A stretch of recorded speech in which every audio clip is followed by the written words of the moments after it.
Hello guys, welcome to our channel. Let's start the story. Cha 44 kidnap.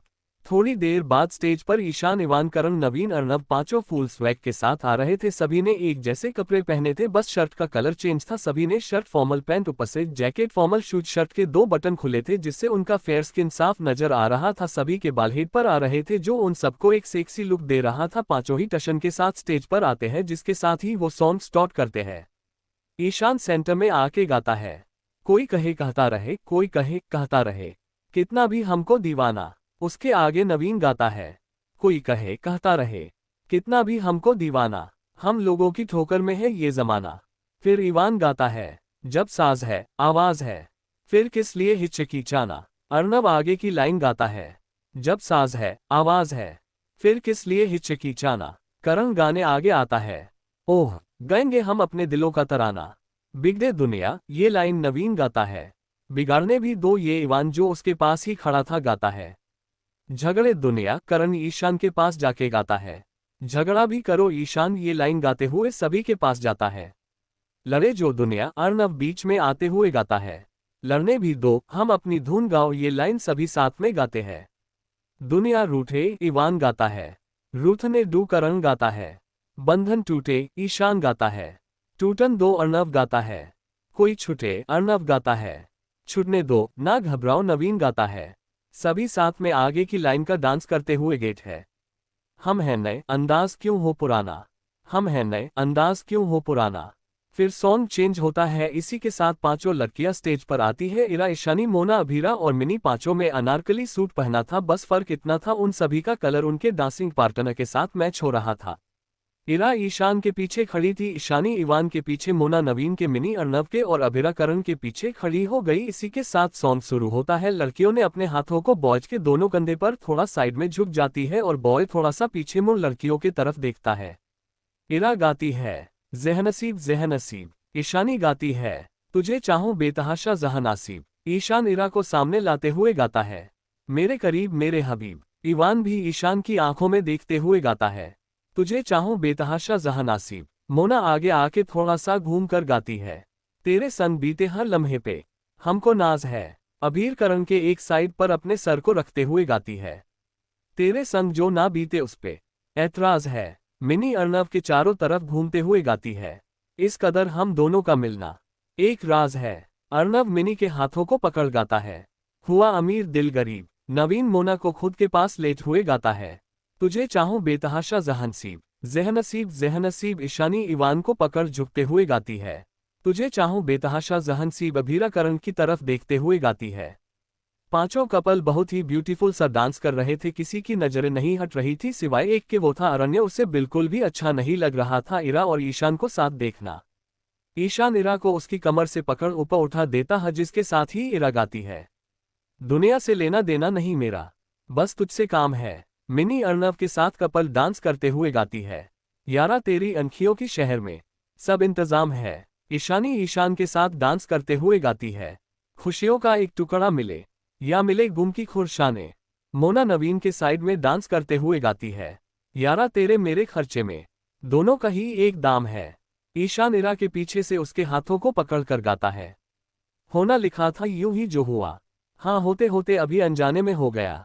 करण अभीरा को थोड़ा सा पास लाके उसके बालों को उसके कानों में फंसाते हुए गाता है, जो भी हुआ हुआ अजीब, तुझे चाहूं बेतहाशा जहानासीब। ईशानी इवान से दूर हटकर मुस्कुराते हुए गाती है और उसके साथ इवान भी गाता है, ज़हनसीब ज़हनसीब। मोना और नवीन साथ गाते हैं, तुझे चाहूं बेतहाशा जहानसीब। करण और अभीरा साथ गाते हैं, हुआ अमीर दिल गरीब। मिनी और अर्नव साथ गाते हैं, तुझे चाहूं बेतहाशा जहानसीब। लास्ट में इरा और ईशान गाते हैं, ज़हनसीब ज़हनसीब, तुझे चाहूं बेतहाशा, तुझे चाहूं बेतहाशा ज़हनसीब। हर तरफ एक जोरदार ताली की आवाज से सभी कपल अपने डांस से बाहर आकर थैंक यू कहते हुए चले जाते हैं। इन लोगों का डांस लास्ट होने के कारण सब धीरे धीरे जाने लगते हैं और इसी के साथ कॉलेज फेस्ट खत्म होता है। इरा चेंजिंग रूम से बाहर आती है तो उसे कोई नहीं दिखता तो वो समझ जाती है सब बाहर गए होंगे, इसलिए वो भी अपना पर्स लेते हुए बाहर चली जाती है। तभी उसके फोन पर मैसेज आता है जिसमें उसे एक वीडियो भी दिखता है। जब इरा वीडियो प्ले करती है तो काफी हैरान रह जाती है। वो जल्दी से पार्किंग एरिया में जाके अपनी कार लेके चली जाती है।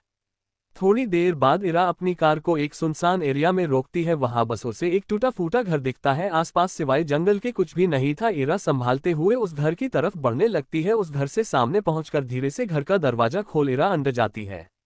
जगह जगह पर मकड़ी के जले थे। उसे देख साफ लग रहा था वहां कोई नहीं रहता। तभी इरा को महसूस होता है कोई उसके पीछे है। इरा जल्दी से साइड में हटते हुए अपने पीछे से वार कर रहे आदमी का हाथ पकड़ लेती है और उसे ट्विस्ट करते हुए तोड़ देती है, जिसके साथ ही उस इंसान की चीख उस घर में गूंजने लगती है। लेकिन वो अकेला नहीं था, क्योंकि कुछ ही देर में वहां कई सारे आदमी दिखने लगते हैं और उन सभी के हाथ में हथियार थे। सब एक साथ इरा पर हमला करते हैं, लेकिन इरा कोई कच्ची खिलाड़ी तो थी नहीं। उसने बिजली की रफ्तार से उन सबको डोज करते हुए उन्हें मार रही थी। कुछ ही मिनट में वो सारे आदमी जमीन पर पड़े दर्द से कराह रहे थे। इरा अपने पैरों के पास से चाकू निकलते हुए नीचे पड़े एक आदमी के गले में चाकू रखते हुए कहती है, अब जल्दी से बताओ कहाँ लेके गए हो मेरे दोस्तों को और किसके कहने पर तुमने मुझ पर और मेरे दोस्तों पर हमला किया। और एक बात कान खोलकर सुन लो, मुझे झूठ बोलने वाले से सख्त नफरत है, तो जल्दी बताओ कहाँ है वो सब, क्योंकि यहाँ वो लोग नहीं ये तो कन्फर्म है। इरा उन लोगों के कुछ बोलने का वेट कर रही थी, तभी वो देखती है उनके मुंह में कुछ है जिसे चबाने से उनकी मौत हो जाती है। तभी वहां पर इरा के सीक्रेट गार्ड आ जाते हैं। इरा अपने गार्ड को कहती है, पता करो मेरे टीम मेंबर कहाँ है, इस पूरे एरिया को अच्छे से स्कैन करो, कुछ ना कुछ क्लू जरूर मिलेगा। कह वो जाने लगती है, तभी उन मारे हुए लोगों में से किसी का फोन बजने लगता है। इरा अपने गार्ड को इशारा करती है, वो गार्ड हमें सर हिलाते हुए फोन इरा को पकड़ा देता है। इरा पाने कान से लगा दूसरी तरफ की बातें सुनने लगती है। फोन के उस तरफ से जो कोई भी, उसने अपने आवाज को कुछ इस तरह से बना लिया था जिससे ये जानना मुश्किल था कि वो औरत है या मर्द। वो इंसान कहता है, क्या काम हो गया, जब उसे कोई जवाब नहीं मिलता है अचानक हंसने लगता है। इरा उसकी हंसी सुन फोन पर अपनी पकड़ कस लेती है। उसका चेहरा बिल्कुल सख्त हो गया था। फोन पर वो इंसान कहता है, इरा मलिक, हाँ यू चलो मैं ही बता देता हूँ, मुझे पता है तुम ठीक नहीं होगी। आखिर अपने दोस्तों के बिना तुम्हारी हालत का अंदाजा मुझे हो सकता है, लेकिन तुम फिक्र मत करो, वो अभी बिल्कुल सुरक्षित है, लेकिन कब तक ये नहीं पता। इरा अपने गुस्से को कम करते हुए कहती है, क्या चाहिए तुम्हें, जिस पर वो इंसान कहता है, यही बात तो मुझे तुम्हारी पसंद है, मुझसे ये न पूछकर कि तुम कौन हो, सीधे मुद्दे पर आ जाती हो। इरा फ्रस्ट्रेट होते हुए कहती है, बकवास बंद करो और बोलो क्यों मेरे फ्रेंड्स को किडनैप किया है, जरूर तुम्हें मुझसे कुछ काम है तो बोलो। इरा को इस वक्त बहुत गुस्सा आ रहा था। बार बार उसके सामने पिछले लाइफ की मेमोरी आ रही थी जहाँ उसने अपने दोस्तों को खो दिया था। उसे खुद पर गुस्सा आ रहा था, क्यों आज वो अपने दोस्तों को प्रोटेक्ट नहीं कर पाए। वो शख्स एक मकारी बारी हंसी हंसते हुए कहता है, तो ठीक है चलो बता ही देता हूँ, क्या चाहिए मुझे तुमसे। तुम्हारे डैड ने 21 साल पहले ब्राजील गए थे, वहां उससे कुछ ऐसा मिला है जो मुझे चाहिए, तो बस वो चीज मुझे तो अपने दोस्तों को मुझसे ले जाओ। इरा उस इंसान की बात सुन कंफ्यूज होते हुए पूछती है, मेरे डैडा को क्या मिला था और ऐसा क्या है जिसके लिए तुम आज तक उसे पाने में लगे हुए हो, और वैसे भी मुझे नहीं पता तुम किस चीज की बात कर रहे हो, क्या तुम कुछ बता सकते हो। वो इंसान अब गुस्सा करते हुए कहता है, ए लड़की, जितना तुमसे कहा जा रहा है उतना करो, अगर तुझे अपने दोस्तों के प्यार है तो जितनी जल्दी हो सके वो चीज मुझे मिल जानी चाहिए, वरना इतना कह वो फोन काट देता है। इधर इरा अब गुस्से में अपने हाथ में रखा फोन टूट देती है, क्योंकि उसे तो पता ही नहीं था उस इंसान को क्या चाहिए।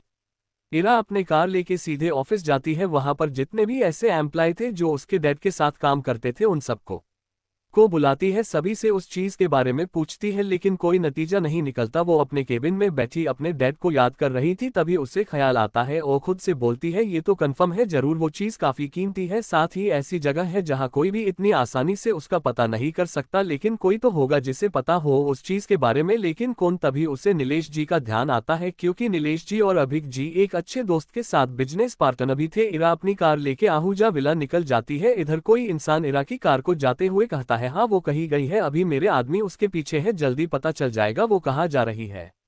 इरा कार में ही थी, तभी उसके नए फोन, क्योंकि पुराना तो तोड़ दिया, उस पर एक मैसेज के साथ लोकेशन आती है, जिसे देख उसकी आंखें चमक जाती है। और जैसे ही इरा अपने कार को टर्न करने वाली थी, उससे अपने रिव्यू मिरर में 2 बाइक और एक कार दिखती है, जिसे देख उसे समझते देर नहीं लगती कोई उसका पीछा कर रहा है। इरा के होठों पर एक डेविल स्माइल आ जाती है। वो टर्न करते हुए अपनी कार को फुल स्पीड में रोड पर दौड़ा रही थी। धीरे धीरे उसकी कार जंगल की तरफ जा रही थी, जिसके साथ ही वो अपनी कार की स्पीड और भी बढ़ा देती है। पीछे आने वाली कार भी अपनी स्पीड को बढ़ा देती है। तभी उन लोगों को एहसास होता है वो लोग खाई की तरफ जा रहे हैं, जिससे उन जनहलक में अटक जाती है, लेकिन अब बहुत देर हो गई थी, को चाहकर भी अपनी कार को स्लो नहीं कर सकते थे। वही आगे की कार में बैठी इरा जैसे ही खाई के करीब जाती है, अपनी कार को 180 डिग्री टर्न करते हुए खाई से पीछे हो जाती है, और उसके पीछे से आने वाली कार और बाइक सीधे खाई में गिरते हैं। इरा अपनी कार को रोकते हुए ये सब देख रही थी, अभी भी उसके होठों पर एक डेविल स्माइल बनी हुई थी।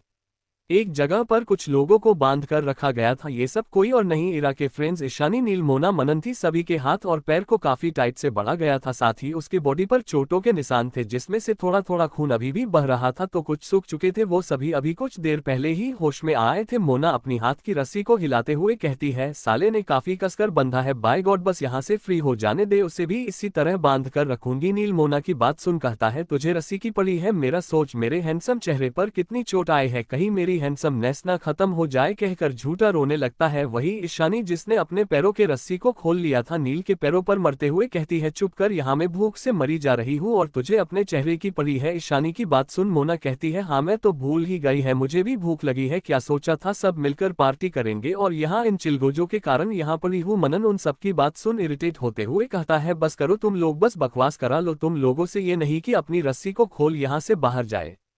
मनन की बात सुन सभी के मुंह बन जाते हैं। मनन अपने पास से चाकू उन लोगों की तरफ देते हुए कहता है, लो जल्दी खोलो खुद को, लेकिन कोई भी वो चाकू नहीं लेता है। जिस पर मनन सबको देखता है। वो लोग एक साथ कहते हैं, क्या बस तुम ही अपने हथियार लेके चलते हो? इतना कह वो सभी अपनी जगह से खड़े हो जाते हैं। उन लोगों के हाथ में अपने वेपन थे जो वो हमेशा अपने साथ रखते थे, उन्हें पता था काफी भी कुछ भी हो सकता है। मनन चाकू उठाते हुए कहता है, तो ठीक है चलो, उन्हें बता है डेविल मून ग्रुप से पंगा लेने से क्या होता है। दोनों लड़कियां धक्के मरकर दरवाजा खोल देती है। सामने ही कुछ 5 लोग अपने हाथों में बंदूक लिए खड़े थे, लेकिन जब तक वो चलते वो चारों लाइट की स्पीड के उन्हें मार देते हैं। वो चारों मारे हुए लोगों के बंदूक छीन लेते हैं।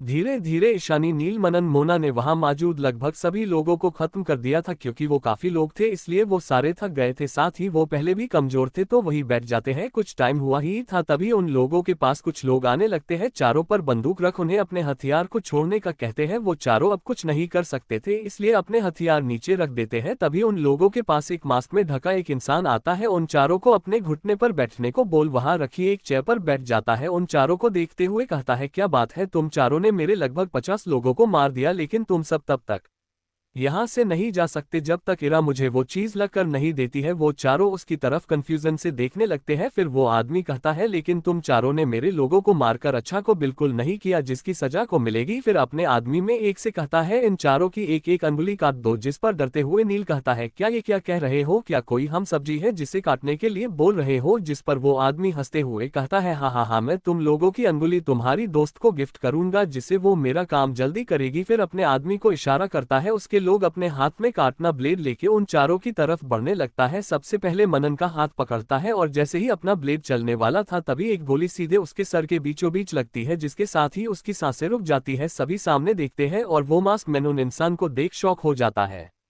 चैप्टर 45 राघव की बातें। अब आगे सभी सामने देखते हैं जहां इरा बहुत ही स्टाइल से अपने हाथ में पकड़े गन से सामने मरे हुए आदमी को देख रहे थे। इरा के दोस्त उसे देखकर बहुत ही ज्यादा खुश हो गए। वही वह मास्क में बैठा हुआ आदमी अपने सामने इरा को देख शॉक्ड रह जाता है। उसे तो समझ ही नहीं आ रहा था आखिर इरा इतनी जल्दी वहां कैसे पहुंच गई। इरा के साथ उसके सीक्रेट गार्ड धीरे धीरे अपने हाथों में गन लेकर अंदर आते हैं। दोनों ही टीम के बीच लड़ाई शुरू हो गई। इरा बचते बचाते अपने दोस्तों के पास जाते हैं। उसके दोस्तों की हालत बहुत खराब थी। इरा उन्हें अपने गाड़ी के पास ले जाकर उसमें बिठाकर अपने गार्ड को हॉस्पिटल लेकर जाने को बोलती है और खुद उस मास्क मैन के पास पीछे चली जाती है। वह मास्क मैन फोन से किसी को कॉल करता है। उससे आदमी के फोन उठाने पर वह अपने घबराई हुई आवाज में कहता है, इरा मलिक पहुंच गई है, वह अपने दोस्तों को भी यहां से ले गई है और हमारे सभी आदमी को मार भी दिया है। अब मुझे नहीं पता मुझे क्या करना है। तभी कोई उसे एक लात मार के जमीन पर गिरा देता है। वह कोई और नहीं बल्कि इरा ही थी।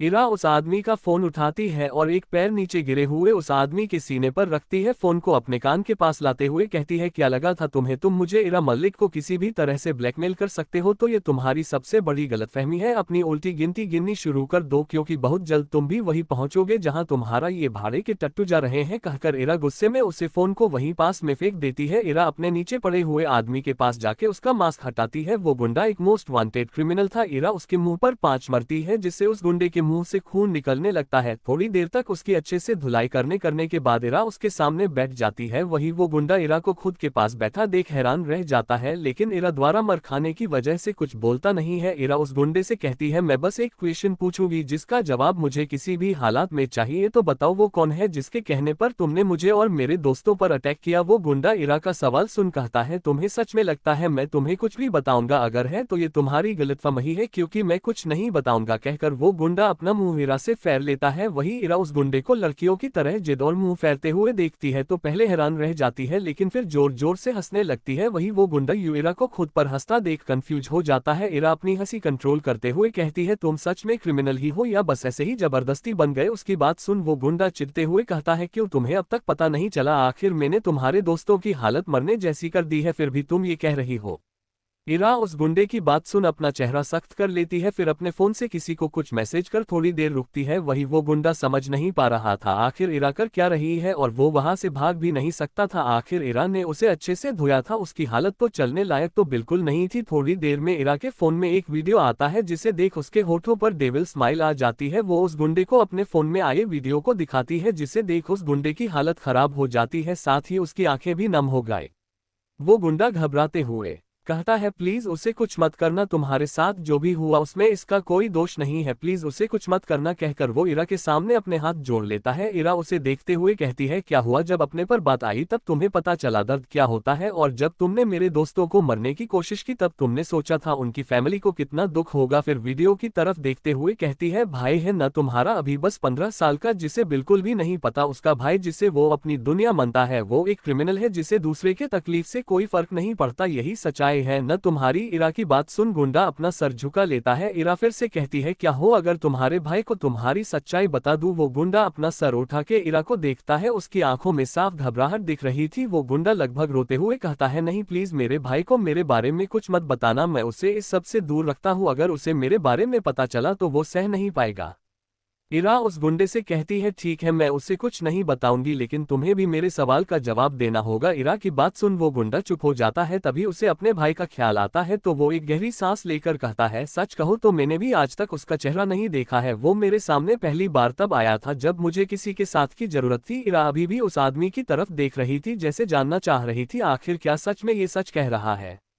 वो गुंडा जब इरा की ऐसी नज़र देखता है तो समझ जाता है इरा क्या सोच रही है, इसलिए इरा को अपने बारे में बताने का सोचता है। वो कहता है, फ्लैशबैक वो गुंडा जिसका असली नाम राघव था, लगभग 5 साल पहले उसके एक अपने ही आदमी ने धोखा दे दिया था जिससे उसकी जान लगभग चली ही गई थी। लेकिन तभी उसकी लाइफ में एक फरिश्ते तरह कोई आता है। जब राघव एक जंगल जैसे एरिया में अपनी मौत के इंतजार में था तभी लगभग 10 साल का धीरज खेलते हुए वहां पहुंच जाता है। वो राघव को देख लेता है जिसकी हालत बहुत बुरी थी। धीरज अपने माँ डैड को बुलाता है जो राघव की हेल्प करते हैं। फिर कुछ महीनों में राघव बिल्कुल ठीक हो जाता है, लेकिन इन्हीं महीनों में राघव उन सभी से घुल मिल गया था। वैसे भी उसका इस दुनिया में कोई नहीं था और जो थे वो उसे मरने की कोशिश की थी, इसलिए जब छोटे से धीरज ने राघव को अपने साथ रहने के लिए कहा था वो खुशी खुशी मन गया। उसके बाद से उसने अपने पुराने काम करना छोड़ दिया, लेकिन लगभग 2 साल बाद किसी ने धीरज के माँ और डैड को मर दिया और उसके बाद वो लोग धीरज को भी मरने की कोशिश कर रहे थे जिसे राघव ने बचा लिया। राघव के पता करने पर मालूम हुआ ये सब धीरज के डैड के पास जो प्रॉपर्टी था उसके लिए कर रहे थे, क्योंकि उनके जाने के बाद वो सब धीरज का ही था। क्योंकि वो लोग पावरफुल थे इसलिए राघव उसका कुछ नहीं बिगाड़ सकता था। तभी उसकी लाइफ में वो आदमी आता है जिसने इरा को ब्लैकमेल किया था। वो राघव को ऑफर देता है अगर वो उसके साथ मिलकर काम करेगा तो वह उसकी हेल्प करेगा उन लोगों के बचने में। तब से ही राघव उस आदमी के लिए काम कर रहा है जिससे दुनिया की नजरों में वो एक मोस्ट वांटेड क्रिमिनल बन गया। अपनी सारी कहानी कहने के बाद राघव कहता है, जो कुछ भी तुम्हारे दोस्तों के साथ हुआ उसका जिम्मेदार मैं हूं, न कि मेरा भाई, तो प्लीज उसे इन सब में मत घसीटो, चाहे तो मुझे तुम मार दो।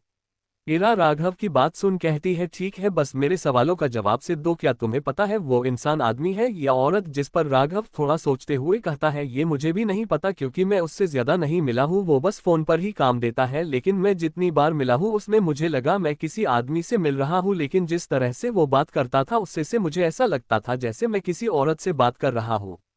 इरा राघव की बात सुन अपने मन में सोचती है, जितना मैं इस पहेली को समझने की कोशिश कर रही हूँ ये उतना ही उलझ रहा है और शायद इसमें कोई एक कल्प्रिट नहीं है, कई सारे लोग इसमें मिले हुए हैं। फिर राघव से कुछ बात करती है और इरा वहां से चली जाती है। तभी एक गुन शॉट की आवाज आती है हॉस्पिटल में। इरा मुंबई के सबसे हॉस्पिटल में आती है जहां उसके दोस्तों का इलाज चल रहा था। जहां उनका इलाज चल रहा उस फ्लोर पर जाने के बाद वहां कई सारे लोग मिलते हैं। उन सबको देख इरा चौंक जाती है क्योंकि वहां सभी के फैमिली मेंबर थे। इतना ही नहीं वहां तो नूतन जी भी थी जिनकी नजर इरा पर गई।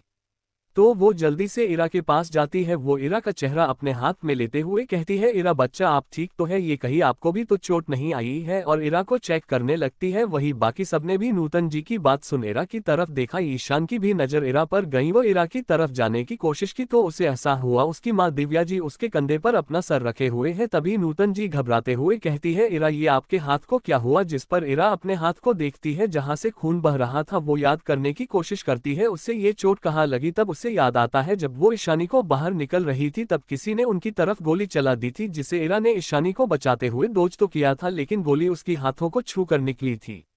बाकी सब भी इरा के हाथ की तरफ देखते हैं जहां से खून बहना बंद नहीं हो रहा था। नूतन जी पास से गुजर रही नस को रोकते हुए इरा के हाथ का बैंडेज करने को कहती है। इरा उस नस के साथ चली जाती है क्योंकि वो जानती थी अगर वो यहाँ रुकी तो सभी के सवाल के जवाब उसे देने होंगे, जो फिलहाल इरा नहीं करना चाहती थी। उसे थोड़ा आराम चाहिए थे। इरा के साथ नूतन जी भी जाती है। वो इरा को यूं अकेला तो नहीं छोड़ सकती थी।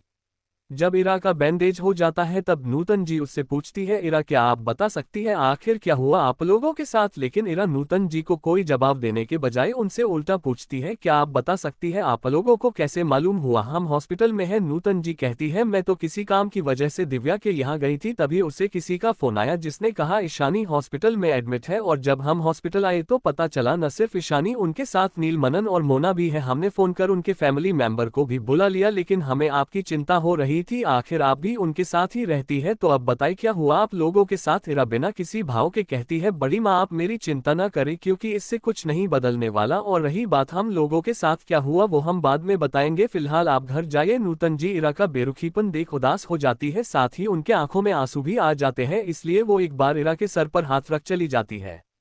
इरा वार्ड से बाहर आती है तब तक डॉक्टर ने कह दिया था सब अब बिल्कुल ठीक है, कुछ घंटे में होश भी आ जाएगा। इरा उन लोगों के पास जाती है तभी दिव्या जी एक जोरदार थप्पड़ इरा को मरती है, जिससे कुछ टाइम के लिए इरा को कुछ भी सुनाई देना बंद हो जाता है। सभी लोग दिव्या जी इस हरकत से शॉक रह जाता है। ईशान भी अपनी मोम को इरा को थप्पड़ मरते देख सदमे में था। 46 हॉस्पिटल आगे दिव्या जी ने गुस्से में आके इरा को एक थप्पड़ मर दिया था, जिससे सब हैरान थे। इरा के हाथ की कैसी मुट्ठी और उसकी आंखें जो अब लाल हो गई थी, जिसका साफ मतलब था उसे इस वक्त बहुत गुस्सा आ रहा था। ईशान जल्दी से अपनी मोम के पास जाता है और दिव्या जी को इरा से थोड़ा पीछे करते हुए कहता है, मोम ये आप क्या कर रही है? क्या आपको दिख नहीं रहा इस वक्त उसे कितनी चोट आई है और आप हॉस्पिटल में होकर इस तरह की चीजें कर रही है? इस वक्त उसे काफी अलग अलग तरह के इमोशन महसूस हो रहे थे। एक तो पहले से ही ईशानी हॉस्पिटल में थी जिससे वो काफी परेशान था, फिर इरा जिसकी भी हालत फिलहाल उसे कुछ ठीक नहीं लग रही थी, जिसे उसकी मोम और परेशान कर रही थी। दिव्या जी ईशान को देखते हुए कहती है, क्या कहा तुमने? मैं उसे परेशान कर रही हूँ? अरे परेशान तो हम लोगों को ये लड़की कर रही है। आज जो हमारी इश्यू की हालत हुई है न उसकी जिम्मेदार ये लड़की है। कहते हुए दिव्या जी इरा की तरफ अपना फिंगर पॉइंट करती है। वही इरा बिना किसी एक्सप्रेशन के दिव्या जी की बात सुन रही थी। ईशान दिव्या जी की बात सुन कहता है, मोम मैं जानता हूँ आपको इरा पसंद नहीं है इसलिए आप इस तरह की बातें कर रही है, लेकिन इसका ये मतलब नहीं हुआ आपका जो मन आएगा आप वो बोलेगी। भले ही ईशान ने ये बात शांत लहजे में की थी, लेकिन उसकी बात में गुस्सा और सख्ती साफ महसूस हो रहा था, जिसे देख इरा भी हैरानी से ईशान को देख रही थी। उसने पहली बार इरा का साथ दिया था, वो भी अपनी माँ के खिलाफ। वही दिव्या जी ईशान की बातों में इरा के लिए फिक्र देखकर उन्हें भी गुस्सा आ जाता है। वो लगभग चिल्लाते हुए कहती है, अच्छा तो तुम्हें लग रहा है मैं बिना किसी सबूत के? फिर इरा की तरफ पॉइंट करते हुए कहती है, इस लड़की पर गलत इल्जाम लगा रही हूँ और तुम भी मुझे इसके लिए सुना रहे हो। दिव्या जी अपना फोन सबको दिखाती है, जिसमें एक इंसान जो पूरी तरह से अंधेरे में था कुछ दिख रही थी, तो बस उसके होंठ जो लगातार हिलाते हुए कुछ कह रहे थे। इरा उस आवाज को सुन पहचान जाती है, ये कोई और नहीं बल्कि वही ब्लैकमेलर है, इसलिए वो जल्दी से दिव्या जी के पास जाके उनका फोन लेके उस वीडियो को देखने लगती है। उस वीडियो में वो शख्स कहा रहा था, मैं कौन हूँ ये बताने में टाइम बिल्कुल वेस्ट नहीं करूंगा, बस मैं इतना कहना चाहता हूँ अगर ये वीडियो किसी के पास पहुँच गई है तो प्लीज उसे मिस इरा मलिक तक पहुँचा देना क्योंकि कुछ इंपॉर्टेंट है। सो आगे के वीडियो इरा तुम्हारे लिए। तुमने अपने दोस्तों को तो देख ही लिया होगा, तुम्हें क्या लगा था तुमने उन्हें बचा लिया? नहीं इरा मलिक नहीं, मैंने तुम्हें उस तक पहुँचने दिया। वो क्या है न किसी चीज को पाने के बाद उसे खोने का मजा की कुछ और होता है, ठीक वैसे ही तुम्हारे साथ भी हुआ। पहले मैंने तुम्हें तुम्हारे दोस्तों तक तुम्हें पहुँचने दिया, लेकिन इसमें एक ट्विस्ट है और वो ये है कि तुम्हारे सभी दोस्तों के अंदर मैंने एक वायरस डाला है जिसका असर कुछ घंटों बाद होता है। और हाँ ये मत समझना तुम उससे बचा लोगी क्योंकि उसका एंटीटोड सिर्फ मेरे पास है, इसलिए अगर तुम अपने दोस्तों को बचना चाहती हो तो तुम्हें पता है क्या करना है। फिर एक क्रीपी स्माइल करने लगता है। वो वीडियो बंद हो जाता है। उसमें कही हर एक बात सबने सुनी थी, जिससे सबका दिल अपने बच्चों के लिए घबरा रहा था। इरा की मुट्ठी इतनी कैसी हुई थी कि उसके नाखून उसके हथेली में फंस गए, जिससे उससे चोट लगे हाथ में से फिर से खून निकलने लगा। इधर दिव्या जी भी पूरी वीडियो देख चौंके रह गई थी। उन्होंने ने तो बस आधी वीडियो देखी थी, जिसमें उन्हें बस इतना लगा ये सब इरा की वजह से हुआ। अब तो उनकी आंखों से झरझर कर आंसू बहने लगे थे। वहीं ईशान भी काफी डर गया था, किसी के मुंह से आवाज नहीं निकल रही थी। तभी डॉक्टर बाहर आते हैं, सब जल्दी से उनके पास जाते हैं। दिव्या जी डॉक्टर को देखते हुए कहती है, कैसी है मेरी बेटी? डॉक्टर, उसे कुछ हुआ तो नहीं? सभी एक एक कर डॉक्टर को घेर लेते हैं और अपने बच्चों के बारे में पूछने लगते हैं, जिस पर डॉक्टर थोड़ा तेज आवाज में कहता है, डोंट वरी, आप सब शोर मत कीजिए, ये हॉस्पिटल है। और रही आपके बच्चों की बात, तो अब बिल्कुल ठीक है, कुछ टाइम उन्हें होश भी आ जाएगा। इतना कह डॉक्टर वहां से चला जाता है और सब भगवान का शुक्रिया कहते हैं कि उनके बच्चों को कुछ नहीं हुआ।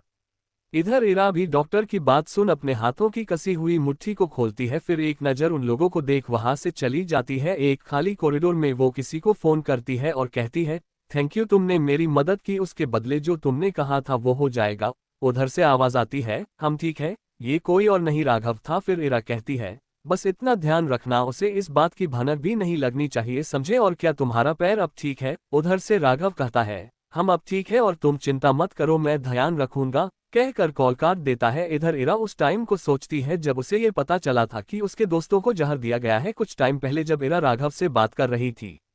इरा को पता था राघव बस उस ब्लैकमेलर के साथ इसलिए काम कर रहा है क्योंकि उसने उसकी हेल्प की, इसलिए वो राघव से कहती है, देखो तुम भी जानते हो जिसकी तुम मदद कर रहे हो वो एक दिन तुम्हें भी मर सकता है, साथ ही तुम्हारे भाई को, इसलिए अगर तुम मेरा साथ देते हो तो आई प्रॉमिस मैं तुम्हें और तुम्हारे भाई को कुछ नहीं होने दूंगी। राघव इरा की बात सुन कहता है, तुम्हें क्या लगता है तुम बोलोगी और मैं मान जाऊंगा? तुम्हें सच में लगता है मैं किसी के साथ गद्दारी करूंगा? ये कभी नहीं होगा। इरा राघव की बात सुन कहती है, तुम्हें सच में विश्वास नहीं है? ठीक है फिर ये देखो, कहकर कुछ दिखाती है जिसमें कुछ लोग लगातार उसके भाई का पीछा कर रहे हैं। इरा कहती है, जानते हो ये लोग हर समय तुम्हारे भाई के आसपास रहते हैं, इसलिए नहीं कि इसकी प्रोटेक्शन कर सके बल्कि इसलिए ताकि तुम्हें कंट्रोल कर सके। अगर तुमने काफी उसे चोट पहुंचाई जिसकी तुम बात कर रहे हो, उसे इस बात से कोई फर्क नहीं पड़ता तुम्हें किसी बात से तकलीफ हो रही है या नहीं, बस उसे उसके काम से मतलब है। और जिस दिन उसका तुम्हारे काम से मन भर जाएगा उस दिन तुम दोनों भाई को मर दिया जाएगा। अब फैसला तुम्हारे हाथ में है, अपने भाई की जिंदगी चाहिए या उसकी मौत? इतना कह इरा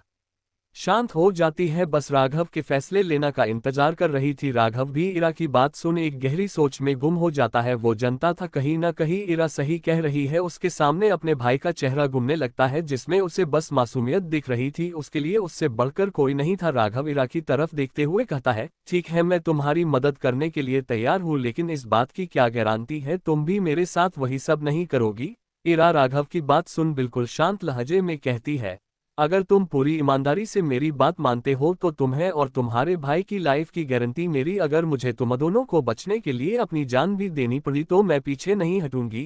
राघव देख सकता था उसकी आंखों में सच्चाई थी, इसलिए राघव इरा की मदद करने के लिए तैयार हो जाता है। राघव के मन जाने के बाद इरा उससे कहती है, ठीक है आज के बाद तुम मेरे लिए काम करोगे, लेकिन फिलहाल तुम्हें उस शख्स के कांटेक्ट में ही रहना है ताकि मुझे पता चल सके वो कौन है। तभी राघव उससे बताता है कि उसके दोस्तों के अंदर एक वायरस इंजेक्शन किया गया है जिसका सीरम उसके पास है। इरा राघव की बात सुन काफी परेशान हो गई थी, लेकिन जब उसे पता चला राघव के पास सीरम है तब जाके उसके जान में जान आई, वरना अगर उसके दोस्तों को कुछ हो जाता तो पता नहीं इरा क्या करती, शायद इस पूरे शहर को आग लगा देती। इरा राघव से सीरम लेके जाने लगती है, तभी उसे एक ख्याल आता है, वो अपनी गन से राघव के पैर में गोली मरती है और इधर बेचारा राघव जिसे इसका बिल्कुल अंदाजा नहीं था चीख पड़ता है। वो रोनी सूरत बनाते हुए इरा से पूछता है, मना कि मैंने तुम्हारे दोस्तों को मरने की कोशिश की लेकिन अब तो मैं तुम्हारी तरफ हूँ, फिर तुमने गोली क्यों चलाई? इरा उसकी बात सुन कहती है, बेवकूफों वाले सवाल मत करो, यहाँ तुम्हारे सभी साथी मारे गए और तुम एक गोली तक नहीं लगी, क्या उसे शक नहीं हो जाएगा? बस इसलिए तुम्हें गोली मेरी है, समझे? अब ज्यादा नाटक मत करो, मुझे पता है इससे तुम्हारा कुछ नहीं होने वाला, इसलिए चुपचाप जाके अपना इलाज कराओ,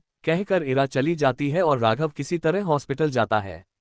इरा अभी इन्हीं ख्यालों में थी जब कोई उसके कंधे पर टैप करता है जिससे वो अपने ख्यालों से बाहर आती है। वो देखती है ये ईशान है। ईशान इरा से कहता है, क्या तुम मुझे बता सकती हो ये सब क्या है? कौन था वो इंसान जिसने ये सब किया और किस चीज की बात कर रहा था जो सिर्फ तुम उसे लेकर दे सकती हो? इरा ईशान के सवाल का जवाब नहीं देना चाहती थी, इनफैक्ट उसे अभी किसी से कोई बात नहीं करनी थी क्योंकि वो काफी थक गई थी, इसलिए वो झुंझलाते हुए कहती है, देखो ईशान, फिलहाल मुझे किसी से कोई बात नहीं करनी, बाद में आना तब बात करते हैं, कहकर इरा वहां से जाने लगाती है। तभी ईशान इरा एक एक हाथ पकड़ दूसरे हाथ से उसकी कमर को पकड़ अपने पास लाता है और थोड़ा सख्ती से पूछता है, बेबी डॉल, पहले मेरी बातों का जवाब दो, फिर कहीं जाना कौन है जिसने तुम्हें हार्म करने की कोशिश की है। ईशान इरा के कान के पास जाके बिल्कुल धीमी आवाज में कहता है, जिससे उसकी सांसें इरा महसूस कर रही थी, जिससे उसका गुस्सा बढ़ता ही जा रहा था। वो एकदम से ईशान को धक्का देकर खुद से दूर करती है और एक पांच सीधे उसके मुंह पर मरती है, जिससे ईशान के नाक से खून बहने लगता है। ईशान अपनी नाक से बहता खून साफ करते हुए हैरानी से इरा को देखता है, जिसका चेहरा गुस्से से पूरा लाल हो गया था, लेकिन वो इस वक्त पहले से भी ज्यादा खूबसूरत लग रही थी, जिससे ईशान एक हाथ से अपना नाक पके उसे एक तक देख रहा था, जैसे उसे दर्द का कोई एहसास ही नहीं हो रहा हो। वही जब इरा ईशान की नजरों को देखती है तो उसका गुस्सा बढ़ जाता है, इसलिए अपने गुस्से को कंट्रोल करने के लिए लंबे लंबे कदमों से चली जाती है, क्योंकि फिलहाल उसे अकेला रहना था।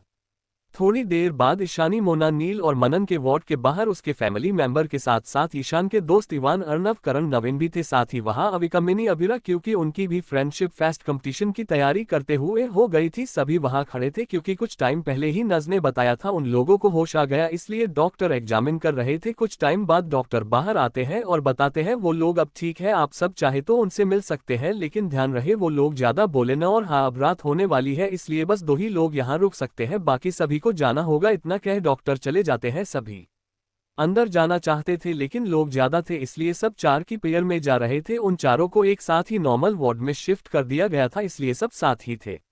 जितने भी बड़े थे उन सब से मिल लिए थे, इसलिए बाकी के यंगस्टर ने उन्हें जबरदस्ती घर भेज दिया। अब वहां पर बस यंग जनरेशन के लोग ही थे। इवान, अविका, ईशान और करण अंदर जाते हैं। चारों के बॉडी में पट्टी के साथ ड्रिप लगी हुई थी। अविका नील के पास जाती है। अविका नील की हालत देखकर उसके आंखों नम हो जाती है। वो नील के बगल में रखे स्टूल पर बैठ जाती है और अपने कंपते हाथों से उसका हाथ पकड़ती है। वही नील, जिसकी आंखें बंद थी, अपने हाथ की किसों को पकड़ते देख खोलता है और अविका को देख खुश और थोड़ा हैरान रह जाता है, क्योंकि आज पहली बात अविका ने उसका हाथ पकड़ा था, लेकिन जब उसकी आंखों में नमी देखता है तो उसे बिल्कुल अच्छा नहीं लगता है, इसलिए उसे हंसाने के लिए कहता है, क्या बात है, इतने दिन से तुम्हारे आगे पीछे घूम रहा था, तब तो तुमने मुझ पर ध्यान ही नहीं दिया, लेकिन जैसे ही मैं हॉस्पिटल पहुंचा तुम चली आई, पहले पता होता तो पहले ही किसी से अपनी हड्डी तोड़वा लेता, कहकर हंसने लगता है। वही अविका नील की बात सुन चीर जाती है, लेकिन फिर वो भी हंसने लगती है। तभी इवान आके उसके सर पर मरता है और कहता है, हॉस्पिटल में हो लेकिन यहाँ भी तुम्हें चैन नहीं, और फिर उसके सर पर हाथ फेरते हुए कहता है, कितनी बार कहा है अपना ध्यान रखा करो, लेकिन नहीं, तुम्हें तो मेरी बात सुननी ही नहीं है। इवान की भी आंखें नम हो गई थी,